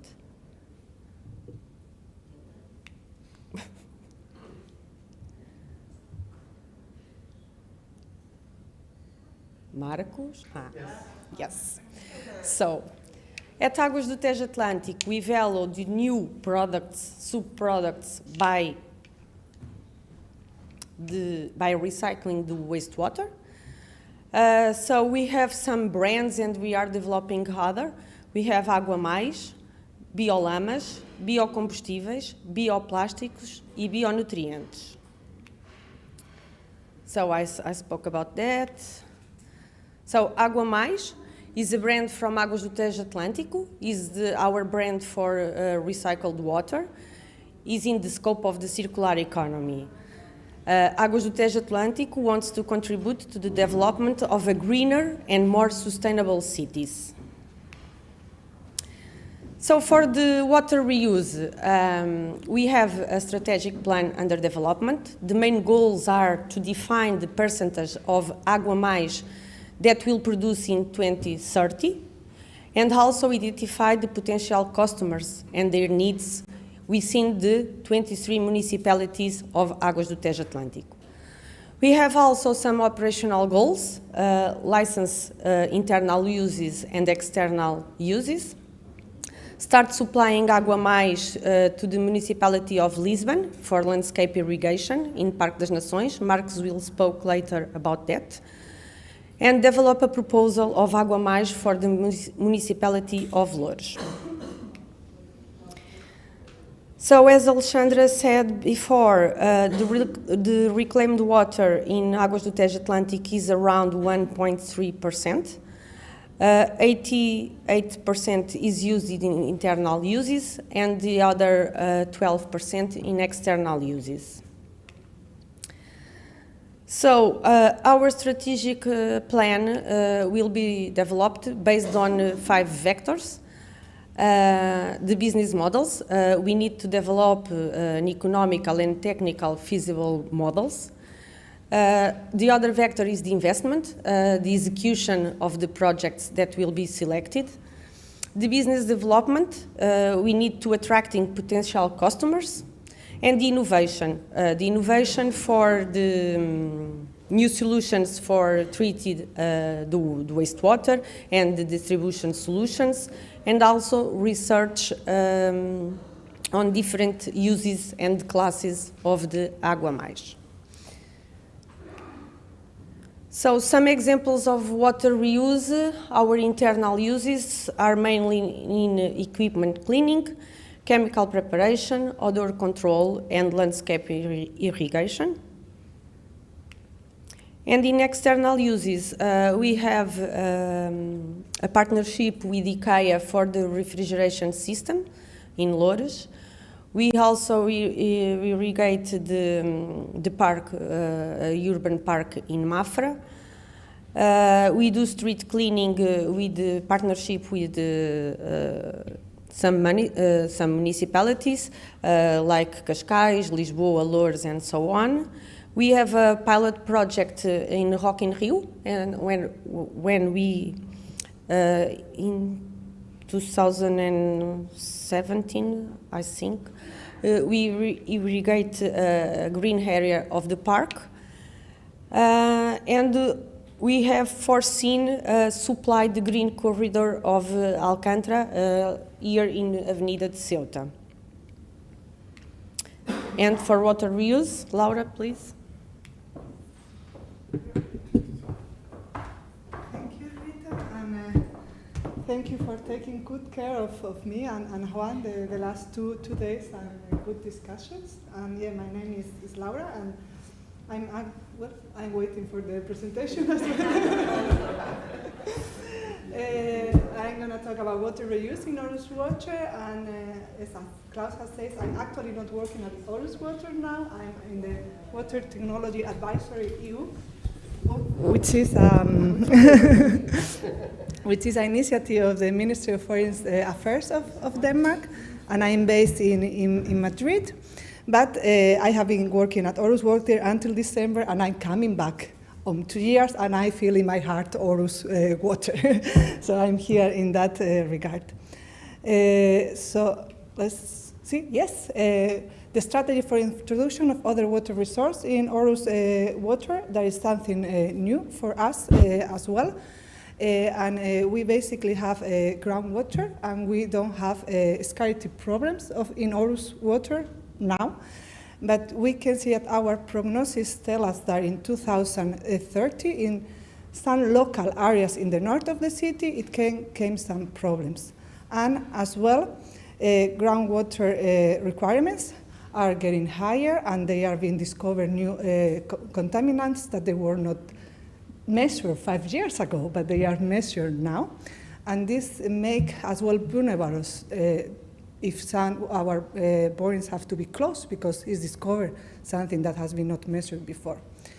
And we want to produce water in a sustainable way. So we are going to base our strategy in cases, and these cases have to make sense from the environmentally, the economically, and the social way. And our idea is that we are ready now. We want to get some cases in the next 3-5 years. And then in 2050, we are thinking that 25% of our water have to come from other sources than groundwater. That can be clean wastewater, surface, processed water, rainwater. And along this process, we have to learn and to try to influence as well the legislation, because it's not still in place in Denmark. And we need to find as well new business models, how to do this, how to put the prices, how to cooperate. And a good example of that is new. There is a new city in balance with the water. It's an urban area in the north of Aarhus that has been just developed. And here we have to work closely with the municipality to get a dispensation for doing this project, because in Denmark you can only use rainwater and stormwater for toilet flushing and laundry in individual houses, and there was an urbanization. But here we are, yes, management, the rain and storm water, and then we are treated in a small cleaning facility and using it later on. And it's like 2,000 inhabitants there, and 40% of the water necessity are coming from this. And we have other examples. We are working with water body restoration. So clean water from one of our plants is used to keep a minimum level in 2 small streams. And then we are working with industry. As well, clean wastewater is used in a desulfurization plant at Stratus power plant. And we are as well using internally, like you do. I'm always hearing myself when I hear Rita. And it's as well from our sewage suction trucks and internal necessities. But we want to actually use as well clean wastewater for external sewage suction trucks, and for that we are going to have to make disinfection, and we are looking in which technologies to use for that. We want as well work in the industry area of the harbor of Aarhus, where our new resource plant is going to be put, and we want to as well collaborate with big industrial actors like a big laundry that is being in process. As well, office parks, Aarhus Water main office is being built right now in a new area, and we are working with the management of the water there. And new 2, that is the second phase of this project I just have talked. And finally, when we close Bibi wastewater treatment plant in 5 years, then we are going to need to use clean wastewater from the new rewater in these 2 rivers, and we are working as well with that, especially with permits. And that was it. I think we pass the ball to Rita. Thank you. So now I will present the strategy for sludge management.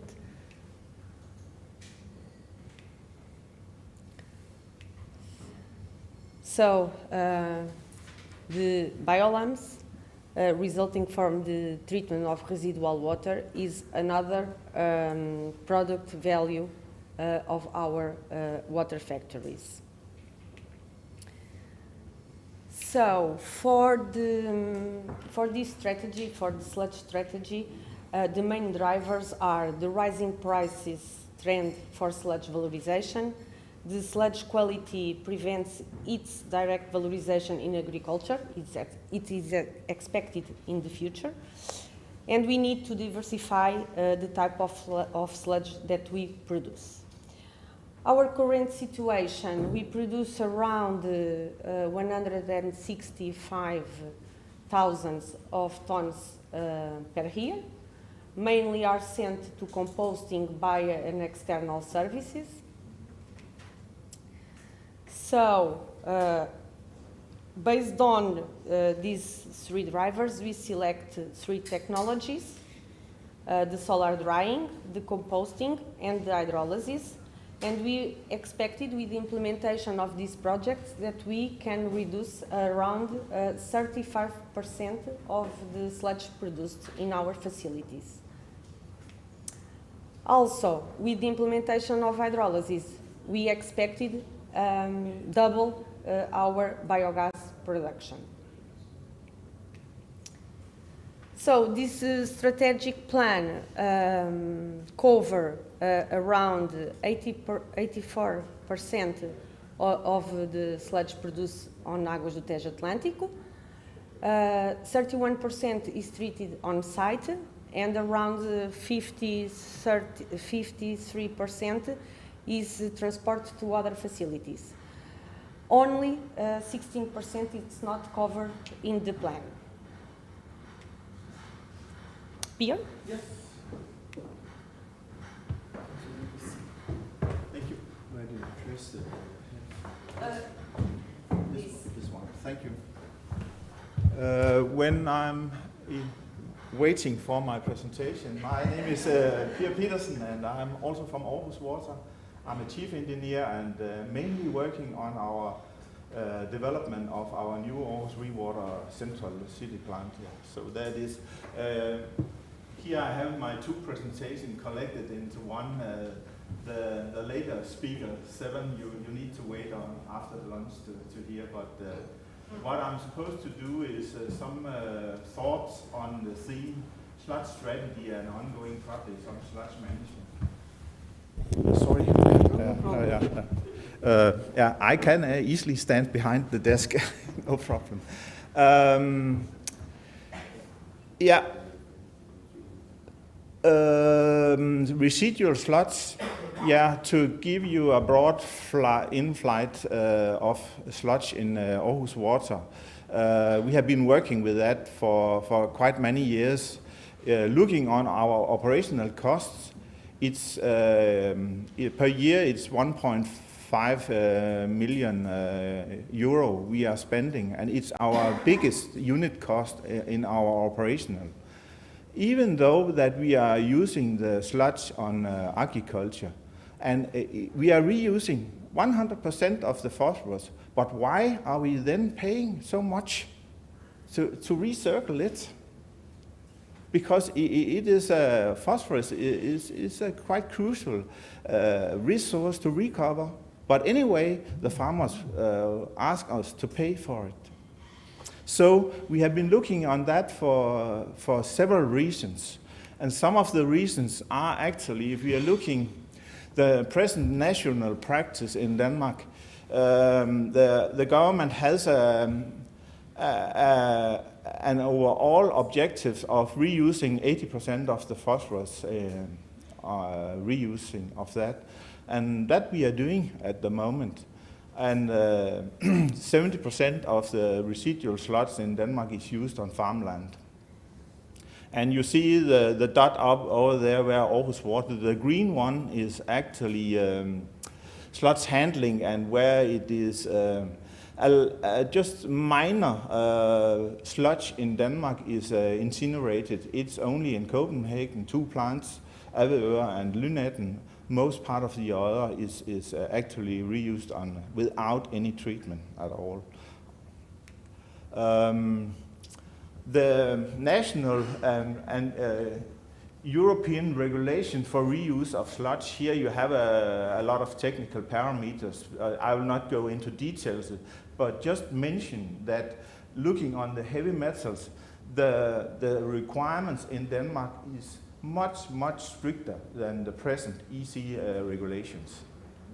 You can just take an example as cadmium, a crucial parameter. We have 0.8 milligrams per kilogram of dry solids, where EC has between 1 and 3. I know the EC regulation is very old. It's from the 60s. They are working on it at the moment, and what is going to come out of it, we don't know at the moment. If it's going to be stricter than the Danish present standard, I doubt that they are going to be stricter. And that's only part of our threshold values. The next part is the critical one. This one is critical. And there's coming new substances all over every year, every second year. This one is the micropollutants we need to comply with before agriculture. Crucial part for Aarhus is PAH, the sum of them, 3 milligrams per dry solids. This one we cannot comply with Marselisborg wastewater treatment plant. We need to do the composting before we put it out to agriculture. Just this last year, there came out new standards for PFAS.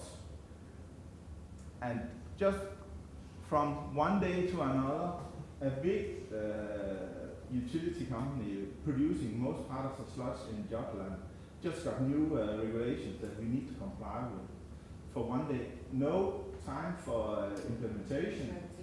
Yeah, critical, very, very critical. We did the testing, and luckily, we were below these threshold values. But if we wouldn't have been below these threshold values, what could we have done? Yeah, we could have asked Biophos, can you incinerate our sludge? And it's a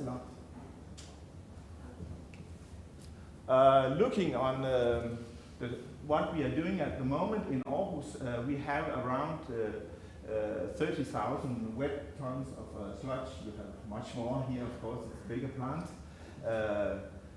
70% is used on agriculture, and we need to do the composting of approximately 30% of the remaining due to the PHA in Marselisborg.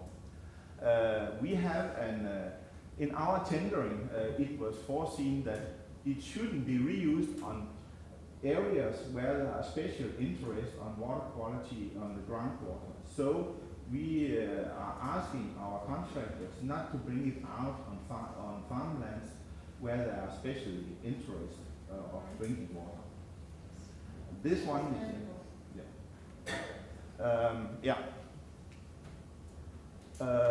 we would like to go up in that waste hierarchy. And what we are doing the recycling at the moment, 69% is used on farmland, and actually I mixed it up. 30% is composting and 96 is on agriculture. Sorry. And of course, we also have the energy recovery from the sludge, as you have here. Our dry solids, when we bring it out from the plant, is between 25 and 27% of dry solids after digestion and dewatering. Yeah. Where would you place incineration in your waste hierarchy? It must In-house, the people do it here. Yeah, sorry. It depends on if you are recycling the phosphorus in the ash, then it should be in the recycling. Yeah, but the technologies are, to my knowledge, not there at the moment where you can recycle and do the attraction of phosphorus in incinerated ash.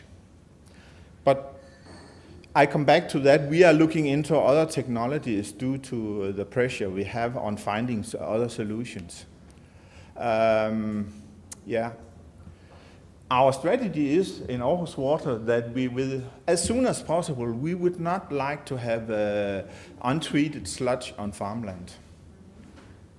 And we would like to reuse our sludge in circular economies, and circular economies where Aarhus Water get a benefit, and not only the farmers get the benefit.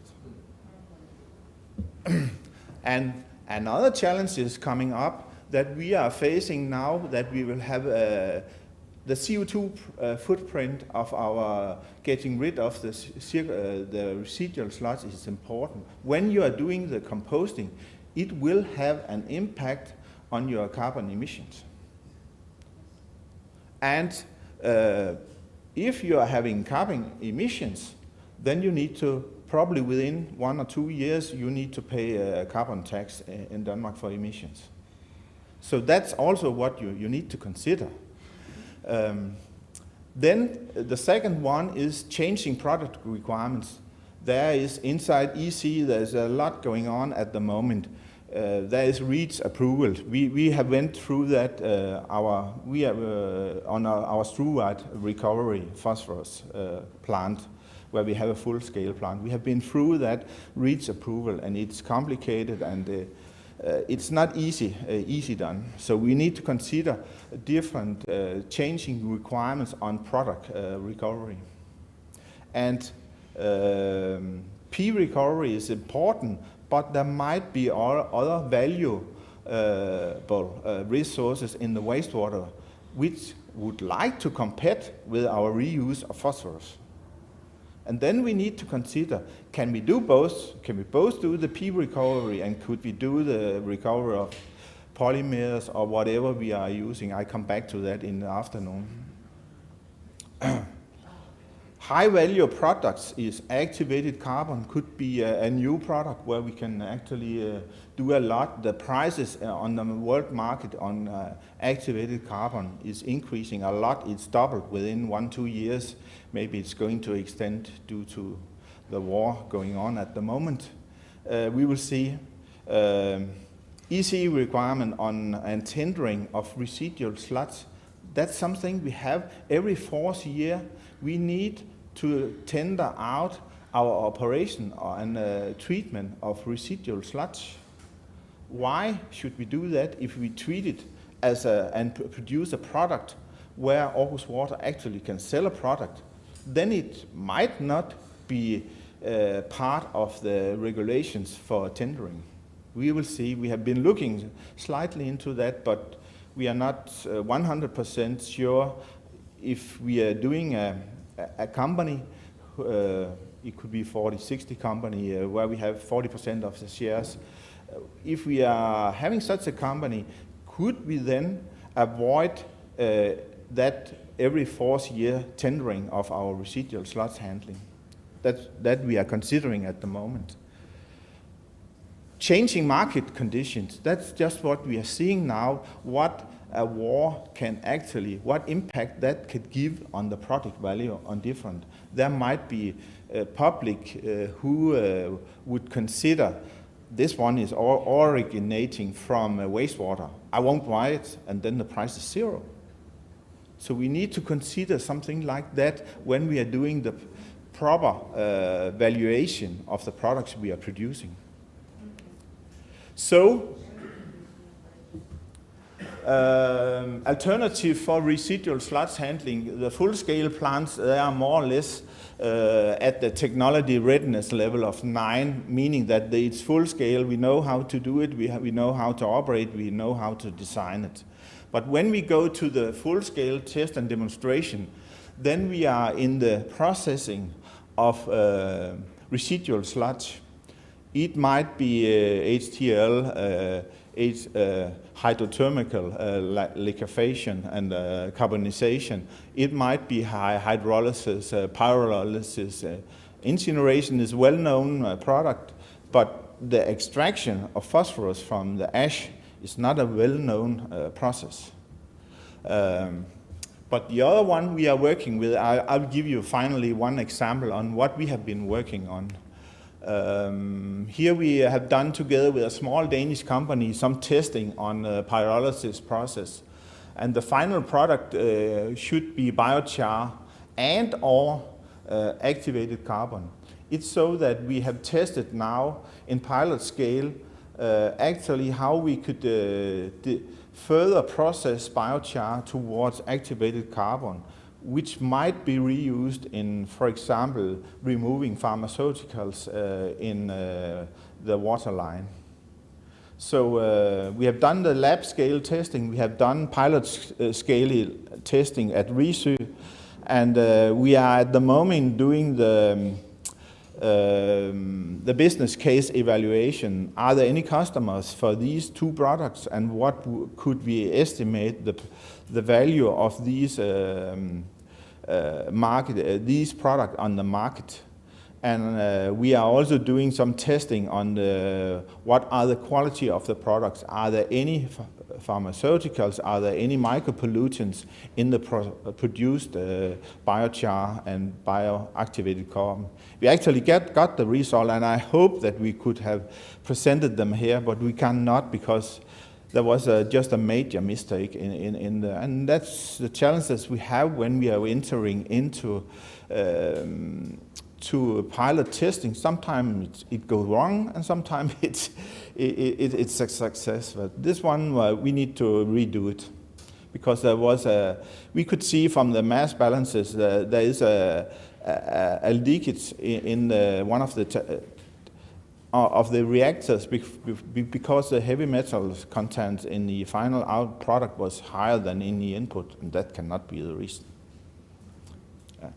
So sometimes it's not going as we expected, but we hope that actually the pyrolysis process could bring down the number of micropollutants, could bring down some of the critical medicine residuals in the sludge. So it's a more clear product which could be used either for in the treatment process or for odor treatment or as a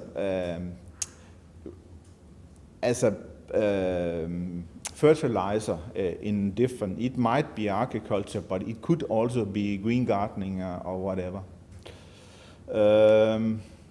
Yeah, that was actually my end of my speech. Yeah. So then the next one you have to wait for until the afternoon. Pierre, your phone and your mask. It's Yeah. Sorry. no problem. So at last, we will talk about the decarbonization and the energy strategies. So the main goals are the increased energy efficiency in our facilities and the energy neutrality by 2030. So this is our current situation. Okay. This is our current situation. Our specific energy consumption globally in Águas do Tejo Atlântico is around 0.49 in 2021. Our energy consumption is 85% used on the treatment on our plants and 15% in the drainage system. We can also see the specific energy consumption per facility. Here we have not all the 103 facilities. We have the plants that are in the systems of energy. And we can see that Guia and Alcântara have the lowest specific energy consumption, around 0.30, 0.40 kilowatt hour per cubic meter. About energy self-sufficiency, globally, Águas do Tejo Atlântico has 20% of self-sufficiency, and we can see also in per facility that Guia has around 80%. I think it was in last month we get 98%. 98% of energy self-sufficiency, and in the other facilities we are around 20 and 30%. This energy self-sufficiency is based on our biogas production mainly. So what we can do to get better in that values? So we can implement energy efficiency measures like equipment replacements, pumps, blowers, diffusers.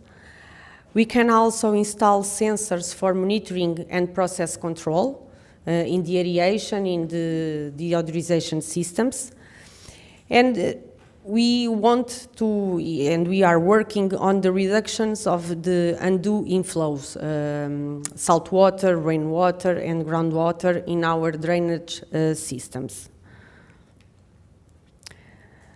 About energy neutrality, we have in the group, in the ADP group, a program, is the Zero program, and this focuses on the new sources of energy production. So for Águas do Tejo Atlântico is foreseen an installation of solar panels in 23 facilities, an hydropower, 2 wind turbines, and hydrogen production. At least we starting in the beginning of this year to assess the GHG emissions. This is a work that is carried out by the group, by ADP group. And now we are focused on scope 1 and scope 2, the direct emissions and indirect emissions by the energy consumption. And when these estimations are more solid, we will advance for the scope 3, the other indirect emissions. And that's Laura.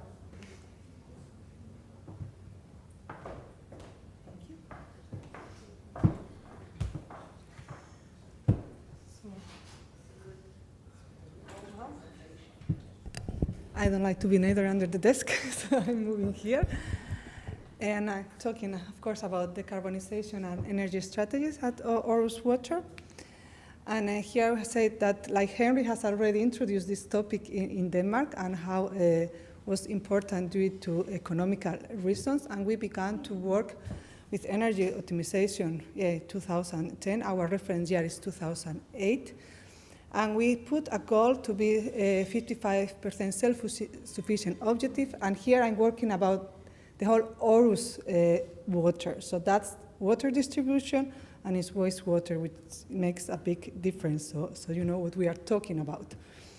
And our objective is to be energy neutral in 2030. There is as well the objective from the point of view of the municipality of Aarhus and of the government in Denmark as well. And the first part, it went good. We didn't reach it in 2020, but it was in 2021. So we are satisfied with that results. And we work a lot with our wastewater treatment plants because that's where we can produce energy and we can optimize. And we had like 2 lighthouses project, and Marseilles were wastewater and EO wastewater, they become both of them energy producing. And actually, Marseilles catchment area is energy neutral in 2016, distribution and production. But we have still like a big gap there, so that's what we are working right now, what we are gonna do. So another big difference with Portugal is that we actually sell our heat to district heating, so we can work. When you talk about energy, you talk mainly about electricity, as I have understood for this visit. We have heat and we have electricity in the equation. And we are thinking in a heat pump at EO of 10 megawatt. Then we have biogas in the new resource, new water. Should we use biogas? Should we do another energy carried? We are looking into possibilities. We are working in the water structure plan in the distribution. And then for us it's important, like energy optimization is a part of our DNA, is something in Aarhus Water you think in every moment of the project. Yes? What is the water structure plan? It's working with the pressure. We were having first like the high water coming gravitational, now we are working with pressure management. Yes, and actually right now we are 160% self-sufficiency when we look only to our 4 treatment plants, and 85% self-sufficiency in wastewater treatment and collection and distribution. I'm going to put just an example of Marseilles. And here you can see like we began to work in the 90s with the energy production. And then we began to work with energy, the blue one, that is like the consumption. And of course it goes up and down because you have rain years and no rain years, and then you put more process. But in 2012, both lines cross, and from that point on, we are going up in energy production, we are going down in energy consumption. And we have been keep in power around more than 120% energy self-sufficiency. And this was done, as Rita has as well explained, like we changed component, efficient aeration, the watering unit, and especially the automation. We work from 2010 to 16 with that, with ammonia removal, nitrogen removal with ammonia sensors, and as well with frequency transform in all our units. And we have as well Anamox, a small Anamox plant in the side stream, but that was more because of capacity problems in the plant. And they give us like 1.1 million kilobytes per year. I have missed there some zeros. And it was a 25-35 reduction. That was in the consumption. If we look to the production, we as well changed first one of our old engines for 2 new ones. Then in 2015, we put a new one of 350 megabytes, and the connection to the heat network That's as well an important part of the process. When we look to the neutrality, our objective is to be operational CO2 neutral in 2030, and this is a little bit different than scope 1 and 2 because we have the sludge in our model. We make a model, or COWI make a model for us in 2012 with our 2008 years as reference. And we reduced actually from 2008 to now 55% our CO2 emissions, but we have still a way to done. And it mostly came from greenhouse emissions from the wastewater treatment plants and as well from the composting of sludge. And we are now facing this tax in 2023 that no one knows how it's going to be or when it's going to come or in which form. So we are dealing with it. So actually, we continue the focus with the energy efficient solution. We work with afforestation. That is some of our tools packet that gives a lot. We are working with the reduction of methane loss in the biogas system. We have recently measured, and we were surprised of how high actually they were, 7% in relation with 1.3%. That is what is used in the Paris model. And then we have the ARES project because, yes, and it has been said before, if you don't know what you have, if you don't measure, you cannot really do nothing with it. So we are measure nitrous emissions in sewer system, in the wastewater treatment plants, and we are developing control strategies. And that's what we are doing in the future, control strategies for the formation and emission and reduction of greenhouses, change sludge disposal, that Pierre has explained everything about it, and CO2 capture and or utilization. It could be like put it in the motor or do different things. We are still in the phase of ideas, and that's something we would like to talk with you as well, ideas and collaboration and how we can get there. And yes, something that I want to show as well that is very important because every country is different.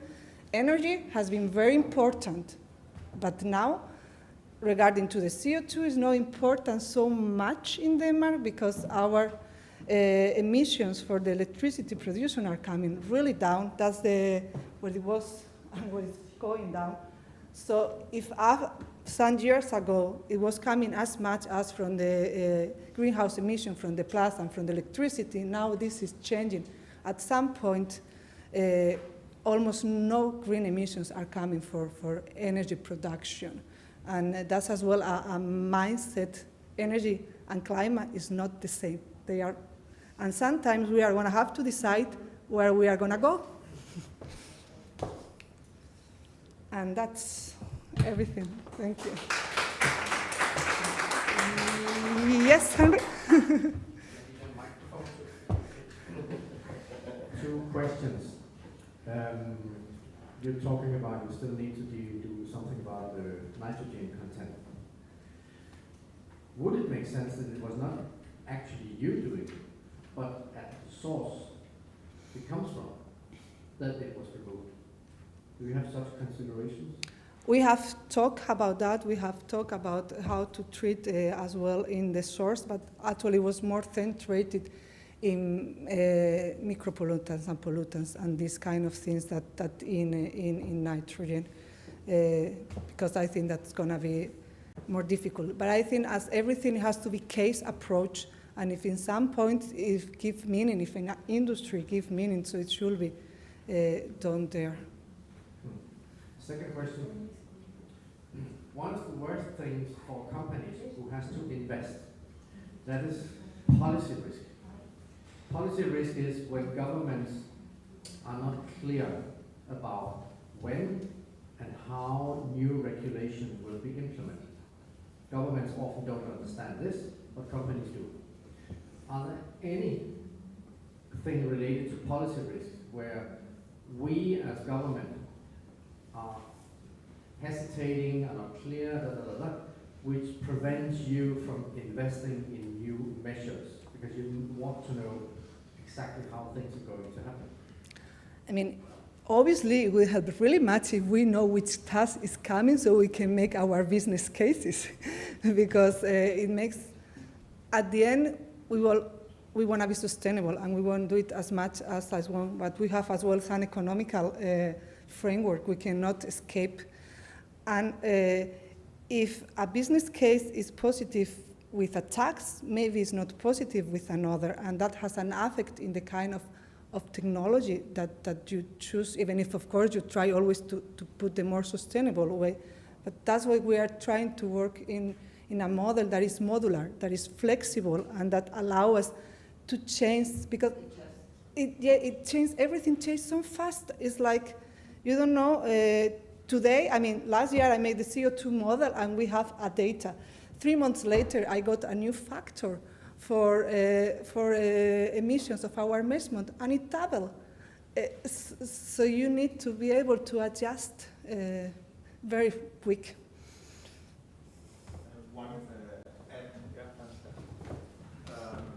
Maybe I would also like to reflect on that what we originally designed wastewater treatment plant was effluent requirements.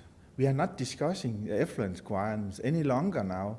It's Laura said, it's carbon emissions. It's getting rid of the residuals with compliance to that.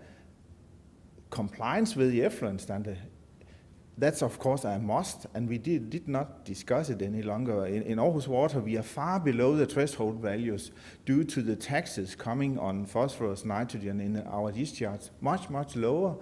So it's just not a design parameter, but critical design parameters for new plant and operation of existing plants is how carbon neutrality, energy neutrality, how are the requirements for using the products from the wastewater treatment plant. And there is a lot to be done there, because it's not easy to go in and find what are the requirements for products you would like to sell and reuse.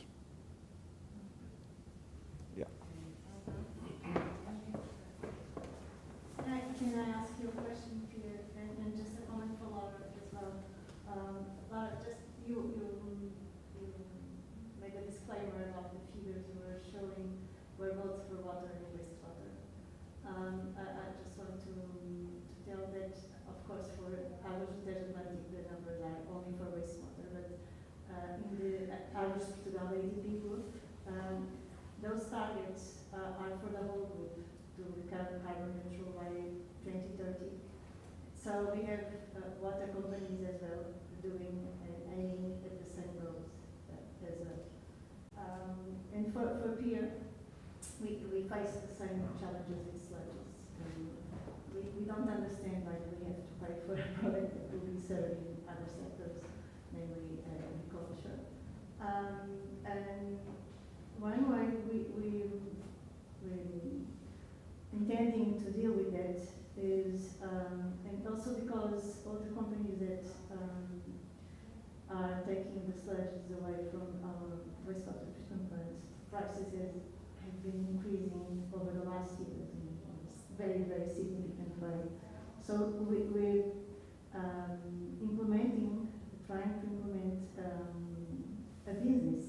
I can call it by the name, it's a business, so that we can have our own company to remove the sludges out of our wastewater treatment plants. So when I was talking in the beginning about opening to looking outside our sector, that's something also that we are thinking about. And also for the energy, we expect that by 2030 we'll have a surplus of energy production in some cases. And here in Portugal we have this instrument that it's called energy communities, that we can transfer and sell surpluses of energy from one sector to another. For now we're thinking about only in our sector and sharing energy surplus between our companies and ADP group, but we can always think about doing that also with the municipalities that are within our range of acting. And of course also for water reuse, we're testing like Rita has shown, IKEA and some other non-municipality uses, so commercial clients that come and request and use our water for other purposes as well. I think if I can just give a comment, because I like the idea you presented, Rita, of calling products a different name which is attractive to the users. That's the key to actually to get acceptance by the community to actually that you're reusing a product and it has a quality mark where you are sure that this one is at, because we see it in Denmark when we are reusing sludge. That's something you're bringing out. It's your urine from your, you're bringing out on our crops, and we are eating that. It's a disaster. Yeah. And anyway, there are several studies in Denmark from universities and so on. There are no harm, there are no transfer of pharmaceuticals, there are no harm on heavy metals going from, and even the fertilizer effect of residual sludge is far much higher than, for example, phosphor products coming from Morocco or from Russia. And the heavy metals are much lower than in these products. But it doesn't really matter, because the community has the opinion that this should not be used. And it's smelling, and when you're bringing out, it's smelling. And what can we do about it? We need to find a product which is nice, handable, and people have in bags to see that's usable.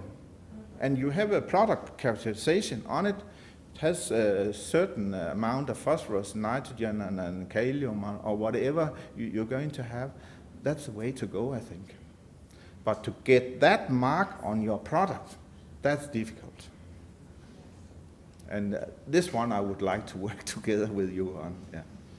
Because it needs a not, it's, yeah. You have that guy over there. I mean, Marcus is the one that is really good on putting names. Putting names.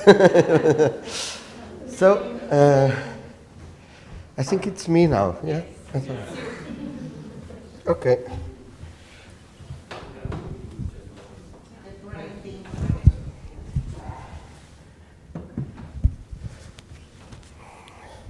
Okay. Now I'm with the other suite, you see, and I will speak about the innovation and the new mentality that allow us to achieve the irrigation in the green areas in Lisbon. It's a green capital city. It will be forever a green city. And I think with our Água Mais, it's water plus, it's more agua, more water available, a new basin of water. And that's our brand for IPR, I think is the brand of, well, that's the name of the water, recycled water in Portugal. So we constructed a brand to have power near the populations, not the consumption, because we thought we have the numbers that the population don't mind to use or reused water. In Portugal, we have 95.8% of our population. In the market study that we made in 2018 and in 2021, we recovered these numbers. And the population, the majority think that we already use or reuse water, even to drinkable water. 20% think that we reuse water for drink. So the Portuguese people is not afraid of the reused water. Well, that's the market study. That's not what we thought, that's what we reach. So that's very important because everybody thinks that, well, we will not talk about this because the population don't like it. Well, I think the population like it. Well, the market studies say that.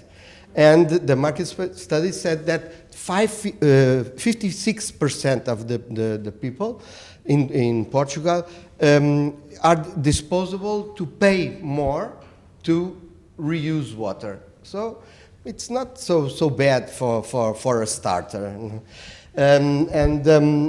That's a market study by international researcher. It's IMR, International Marketing Research, and it was done in 2017 and in 2021, and it's available in Portal da Água. So it's a scientific study, and it allows us to think that the population like to change, like to new mentality. Well, so they like also to adopt and to be fan of something. And that's why the first thing that we do in this strategy is to change the name of the wastewater treatment plant and try to not use residual or garbage and try to do industrial issues or values in this treatment. And when we do that, our mind allows us to give value to the things. Industrial make value to the original goods. So that's what we do here. We use a raw material that is sludge, and we do things better in the sludge, and we have new products. So, well, that's the image that we try to sell, because if we try to be ahead of our generation, we can lead the generation to use this thinking in the day by day. So, okay. So in Lisbon we have well, a historical connection with this key stakeholder for Águas de Portugal.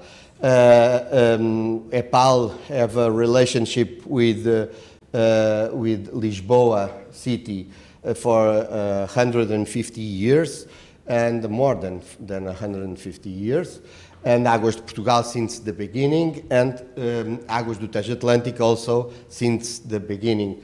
In 2018, we developed a case study with the Portuguese agency, Lisboa City Council, and the health director to irrigate green field in a concert, Rock in Rio. It's very known and very announced, and it was a small part, but everybody reminds that that's possible to do in this small part of green, but why don't we go further, and why don't we go higher? And that's what we do when we achieve 40 years after the green space irrigation in Parque das Nações in the north of Lisbon. Well, it's 4 years work, and with this key strategic stakeholder, that's Lisbon. And Lisbon have a strategic plan also for wastewater reuse. And starts here in this treatment plant. And we already can give water to street cleans, to cleaning streets in the nearby here around Tejo. And we done a small network to achieve with this water the Terreiro do Passo. It's a central place and a touristical place here in Lisbon.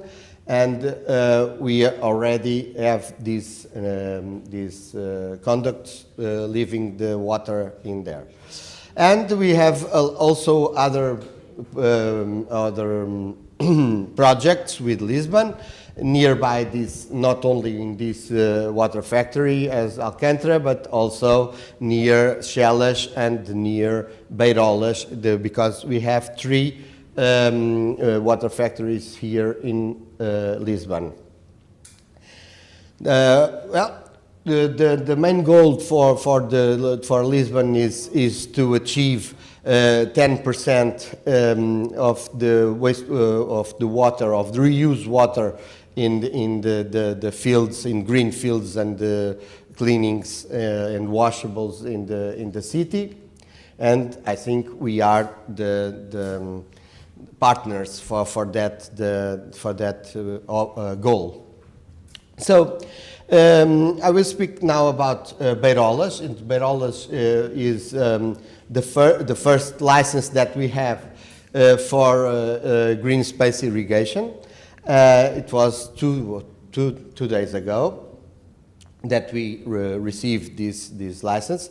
And as we said before, well, the effluents have quality, of the treatment process is good, but that's not the point for today. Today it's energy, sludge, and reuse water, and the zero carbon.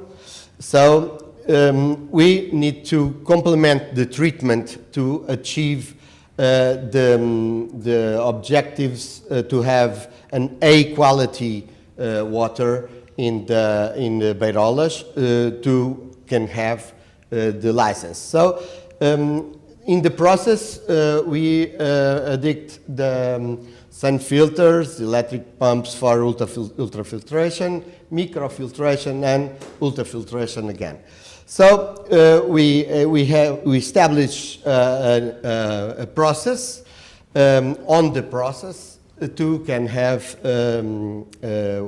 water plus, or plus water to use this urban uses. So we were very careful with the security of this project. This was the first one that we had, and it's a pilot for others and an example. And we achieve all the demands in the law, and some more, but we achieve very good water quality. That I brought you some because I thought that you don't go there. It's here. It's what is 2 days water, because it's not the water of the day, but it's a 2 days water, and it's here. If you want to taste it, you can. No, no. You do not need to taste it, but you can smell it. So. Well, the objective was the production for external irrigation nearby the treatment plants. The proximity was one of the factors that it's important in these startup projects because we don't need to invest too much to achieve our goal to reach the field. And it was really a success project with insignificant risk measured by our risk schedules. And we produced Class A, not only here, but we will try to improve more. Alexandra, I know you want to speak. No. I just want to tell you that I am disappointed with you. No. I know, my president. No. No, it's, I know that my president will speak about that. So the impact, it was huge like that. Yes, well, so we 2 years ago, to prove that we can do it, yes we can, we did it in our way. It's the best beer in Lisbon, and and you will taste it because we put in the fridge last night. So you will taste it in the lunch. And if you can produce beer with retreated water, yes, we can wash our streets, I think.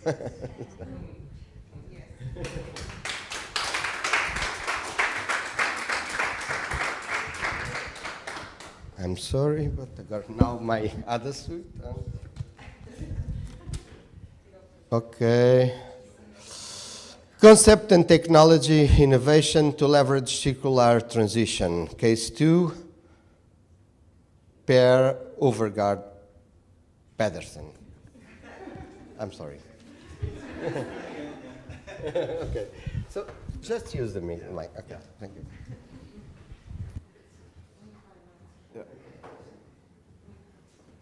Okay, second speech from my side, and here I would like to bring you some of our lessons learned from starting our Aarhus Rewater project. Instead of calling a new wastewater treatment plant for the central part of Aarhus, we call it Aarhus Rewater. And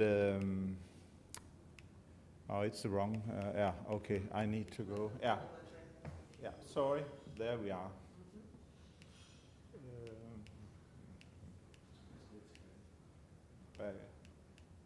Do a back.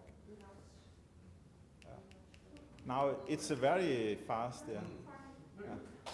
So very fast. We will see. I'm too fast, I think, to go ahead. Sorry.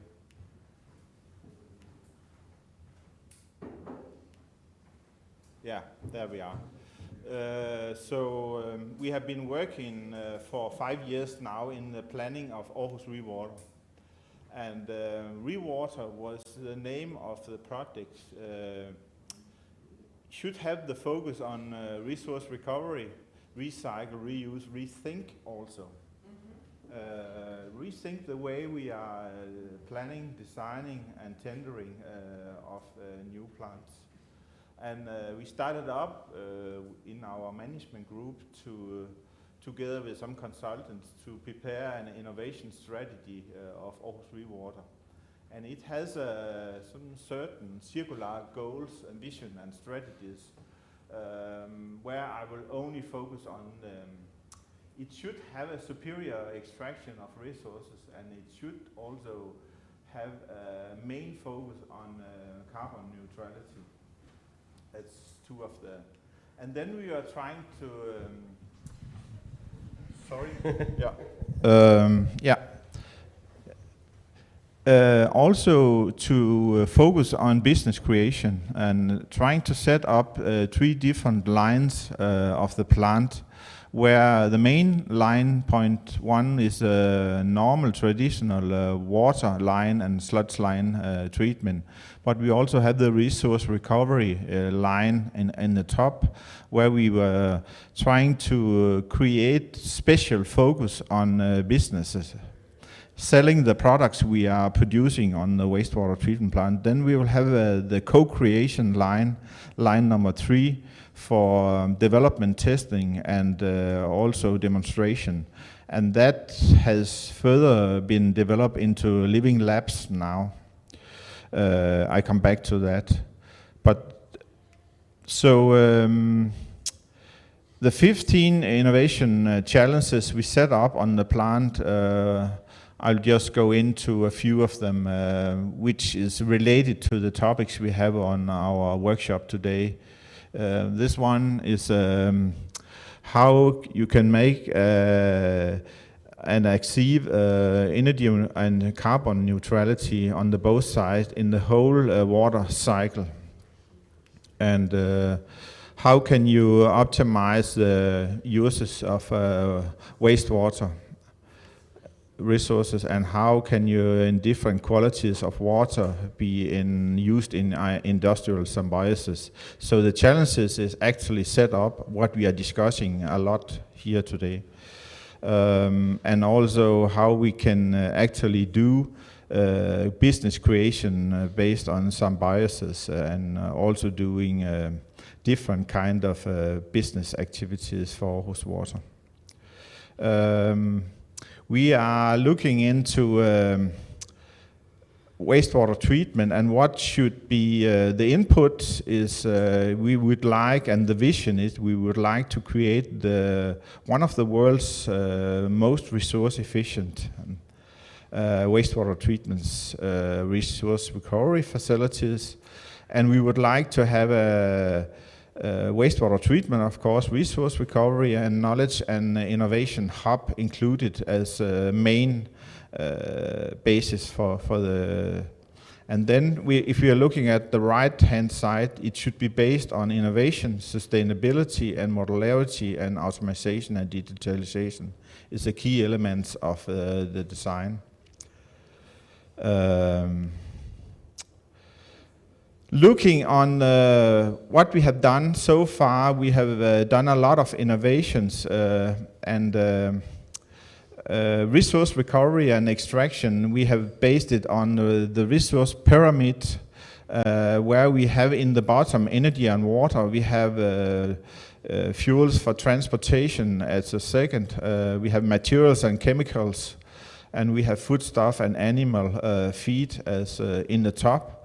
And you see what we have done so far in the innovation phase together with a consortium, process consortium, which is a Danish company who is leading it, called Invidan, and it's the two Dutch companies called Royal Haskoning of Holland, and also KWR are involved in that. So we have developed that for the present and first stage resources to be looked into for the first phase of the design.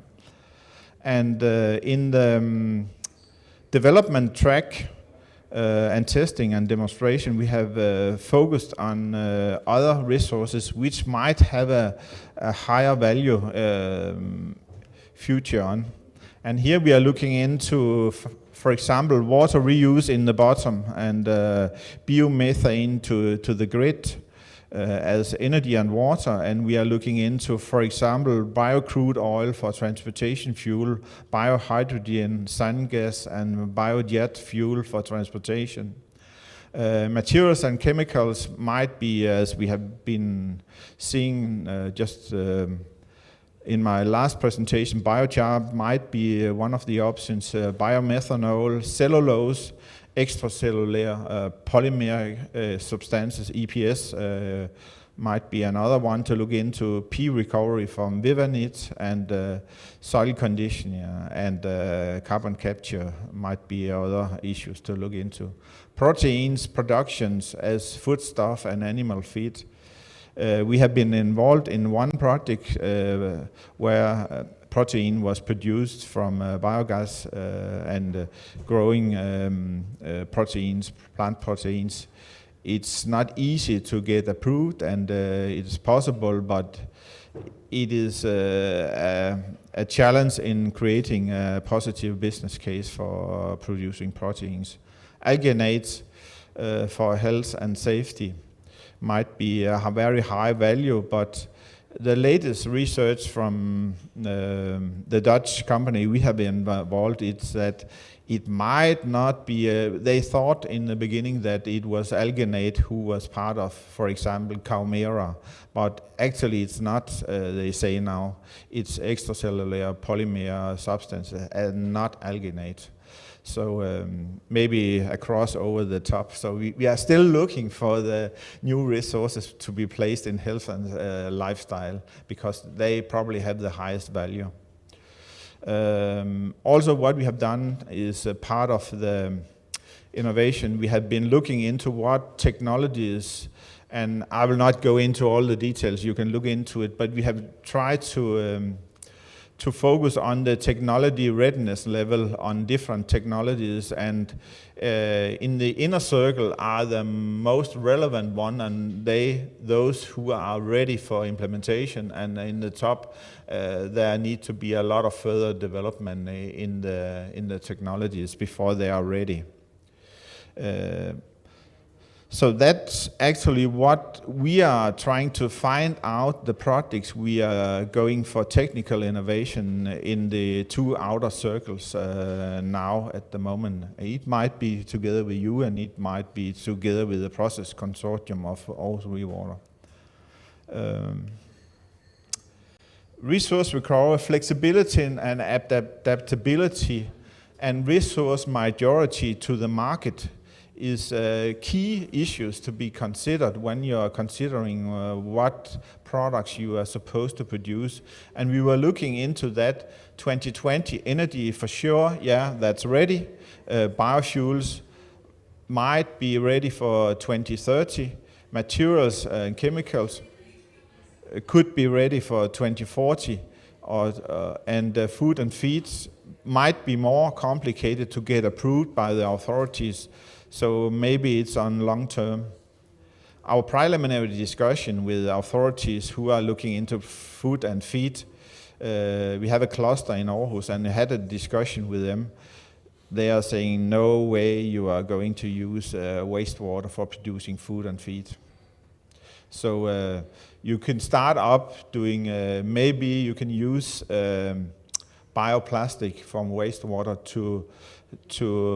as packaging material for food and feed, but no way of producing food and feed stuff based on something come from wastewater.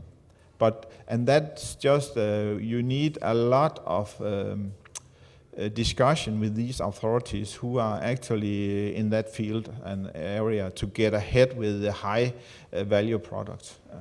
That's the lesson to learn. Living labs, we have been lately looking into how to set up living labs, and Rewater is one of them. We have three focus area: wastewater, climate adaptation, and drinking water. Wastewater, Rewater is one of the living labs we would like to set up, and we are just in the beginning now to set up what should be included in living labs, and I give you some examples here. At the moment we have a container, and it's a traditional container-based system where we can do pilot testing, and we have lab facilities. That's at least a starting point, but living labs can be developed from that and also have included other types of what you would like to demonstrate. It could be also setting up models of system in the design phase based on actual measurement results and so on. But that's just some of the examples. Finally, I will just give you some thoughts on, we have had an architect doing the preliminary master planning of Aarhus Rewater, and with the blue text, it is the existing Marselisborg wastewater treatment plant, and there is two spots called the main side and the alternative side. So it's both on the seaside of the harbor of Aarhus, where we are planning to, and it's a capacity of 500,000 persons equivalent we are designing at the moment. And it's going to have extended nitrogen and phosphorus removal. The requirements would probably be 6 milligrams for total nitrogen and 0.2 milligrams for total phosphorus. So it's very, very low and strict requirements for the effluent, which of course should be complied with. And we also have the ambition of setting up a carbon neutral facility. Here you have some examples on how the architects see, and it is a covered plant like you have here in Alcantara. And we have got some inspirations here from when we did the design of that. And on the different sites has a different approach to the how to incorporate it in the other facilities of the harbor of Aarhus. So, but it's more or less a covered plan, and the philosophy is that it should be open and should be possible for the public to go in and have a look on the different treatment stages. Yeah, that was my final word on Aarhus Rewater. I have one on also on the tendering, but I'll leave that for a next phase when we are discussing further. We have done some innovation tendering procedure where we have merged different contractors and consulting companies, but this one we can take another time. I think I don't have time enough to go into that. Yeah.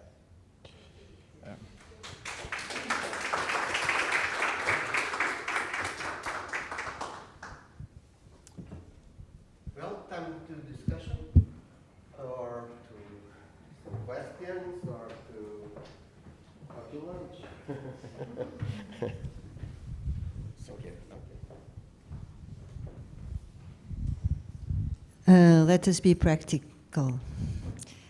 It's more than 1 o'clock, but nevertheless, the presentations and the speakers were so excellent that I am sure that there are lots of comments and questions and remarks. So we would like to have about 15 minutes for discussion.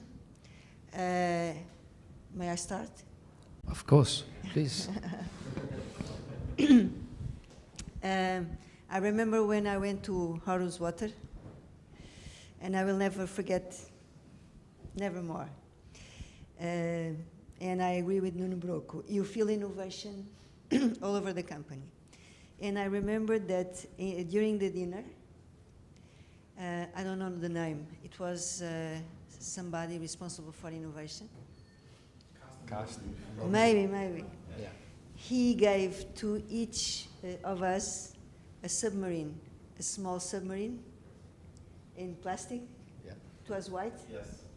Bioplastic. Bioplastic. Bioplastic. And do you know why and for what? No. Nobody has a clue?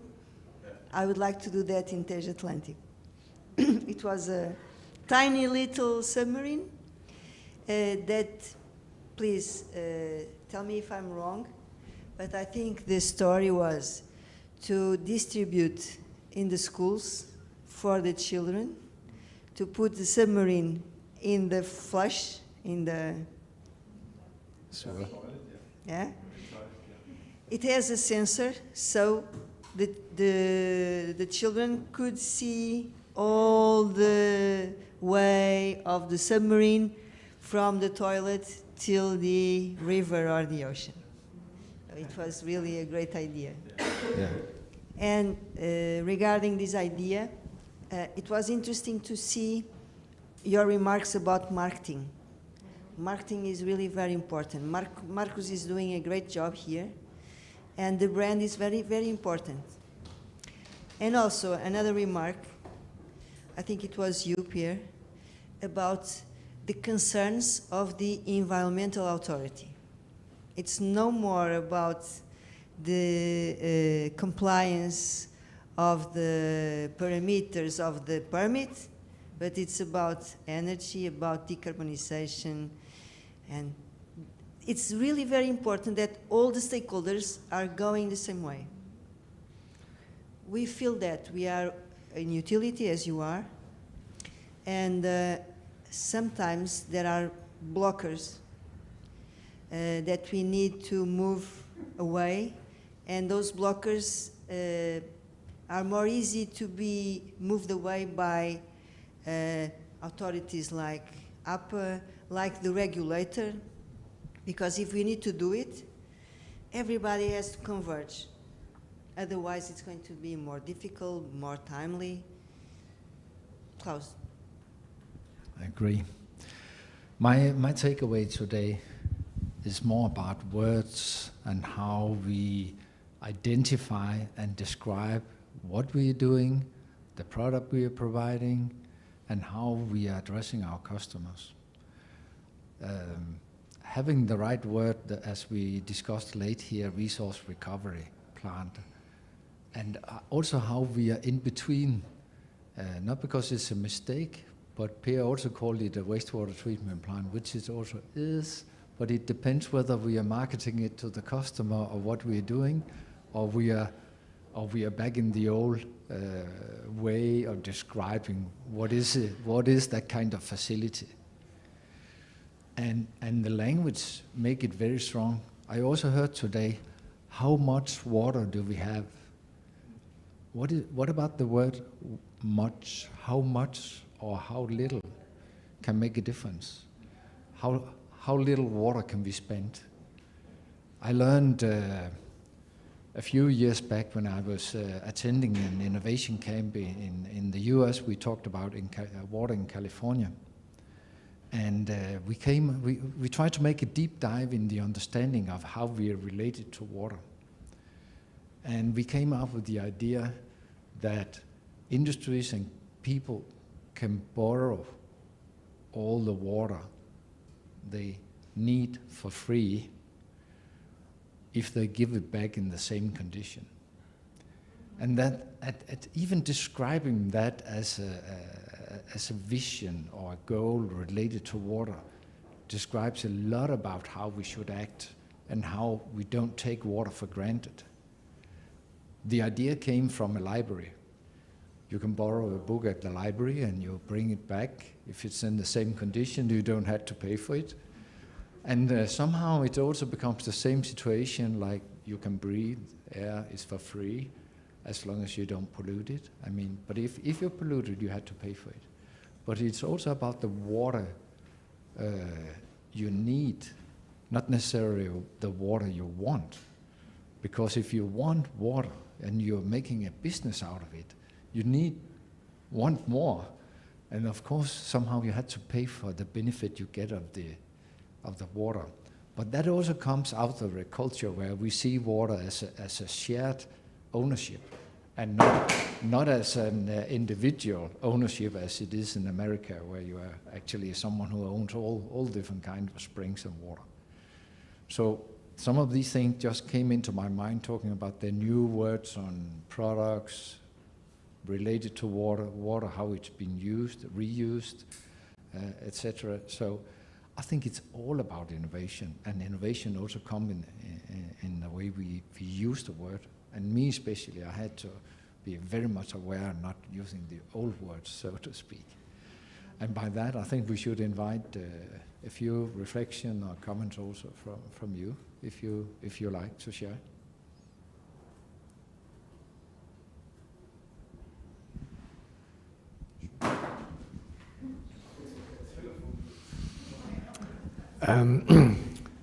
I like the way of listening for how people talk about things. Sometimes I also listen for what is not said. I actually haven't heard any of you talking about limited access to investments. The financing doesn't seem to be a problem. That's a very interesting observation if that's the case, because in many other places, the access to financing is spoken out as the problem. How do you see on that?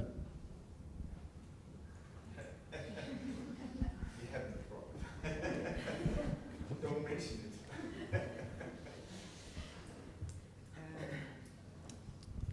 Of course, financing is one of the ingredients for all of this revolution for the what we call wastewater management 4.0, we call it here. Financing it's not a problem. I think it's one of the pieces of the puzzle. Because looking at all this revolution, we are talking about value. We are talking about market. We are talking about new products. And there are money available if we present these projects to the financiers. So I don't think that financing is a problem. The question is to prepare very good bankable projects. That's the question. Well, at least Águas do Tejo Atlântico is a little bit different in terms of the concession model. We have an investment plan for 40 years. We have a feasibility, technical, economic, and financial study in the concession contract. So the investments that we are going to do are projected and estimated already in the concession. We have a cost recovery model, and we are financed mostly by the European Investment Bank. But we have already many commercial banks and investors knocking at our door, at Águas de Portugal door, showing that they are willing to finance our projects. So if you are a sound company, financing will come. If you have very good bankable projects, financing will come. That's not a problem. I fully agree with you. We are in the green business, and green business is a high priority also in finance sector. And they are looking for green investment. And I think I've heard there are plenty of money available, but in some utilities, if you're not collecting the money you need for the work you're doing, you'll not be able to pay back for the loan. So you had to have a good link between income, loan, and investment. So investment might, in some places, just be one of several difficulties. But to have enough money to actually pay for the work you're doing today, and also to pay for the loan you're getting to do better projects in the future. Because we're taking more responsibility on our shoulders as utility to be CO2 neutral, reuse of water. We are creating value far more just than thinking of drinking water and just the near environment. So it has a much bigger impact on finance sector than I know of.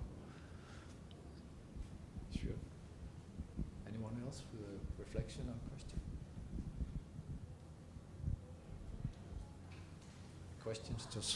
Questions to some of the presentations or comment? Or we shouldn't keep people away from lunch? Yes, everybody is hungry. The beer is served. Just for you to know, the beer is served. Okay. So shall we close? Yeah, thank you very much all of you and for the very good presentation and for us to reflect on. And we have an audience of 25 people also who are not in this room, but actually listening to what has been presented. So to all of you, thank you very much. Thank you. Special thank for the team that came from Denmark. Thank you very much. And you are all invited for a light lunch and then to visit Alcântara plant. Thank you. Alcântara factory, sorry.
Se passeamos pelas margens do Tejo, já não nos surpreende a visita de golfinhos ou que nas ribeiras do oeste voltem a aparecer espécies nativas que estavam em risco de extinção.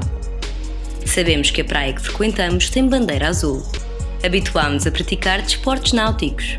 Sentimos os ecossistemas que nos rodeiam com plena vida.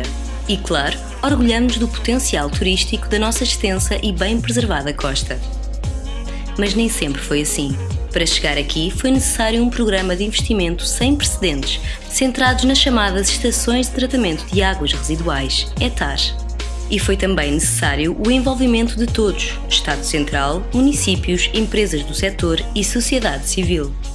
Os resultados são impressionantes. Atualmente, na região da Grande Lisboa e Oeste, mais de 2,2 milhões de habitantes em 23 municípios partilham um único sistema de saneamento em que 104 hectares tratam 244 milhões de metros cúbicos de águas residuais por ano. Hoje, podemos afirmar com confiança que a devolução das águas residuais aos cursos de água naturais, em condições ambientalmente seguras, é um processo consolidado que contribui para a saúde pública, para a proteção dos ecossistemas e para o desenvolvimento sustentável das nossas comunidades. Agora é tempo de evoluir para um novo paradigma, numa lógica de economia circular do ciclo da água, onde a valorização máxima dos recursos é a prioridade.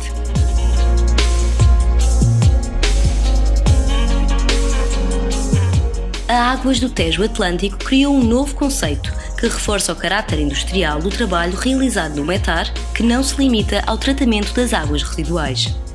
Aqui, a água é encarada como uma matéria-prima plena de recursos que se deve usar, reutilizar, reciclar e valorizar em fábricas de água. Nestas fábricas, vamos transformar água usada em água reciclada para a agricultura, regas, lavagens de ruas e viaturas, equipamentos e indústrias. A tendência é a autossuficiência energética das fábricas de água. Vamos recuperar e valorizar os subprodutos que resultam do seu tratamento. O biogás terá aproveitamento energético. Os biossólidos serão utilizados para valorização agrícola.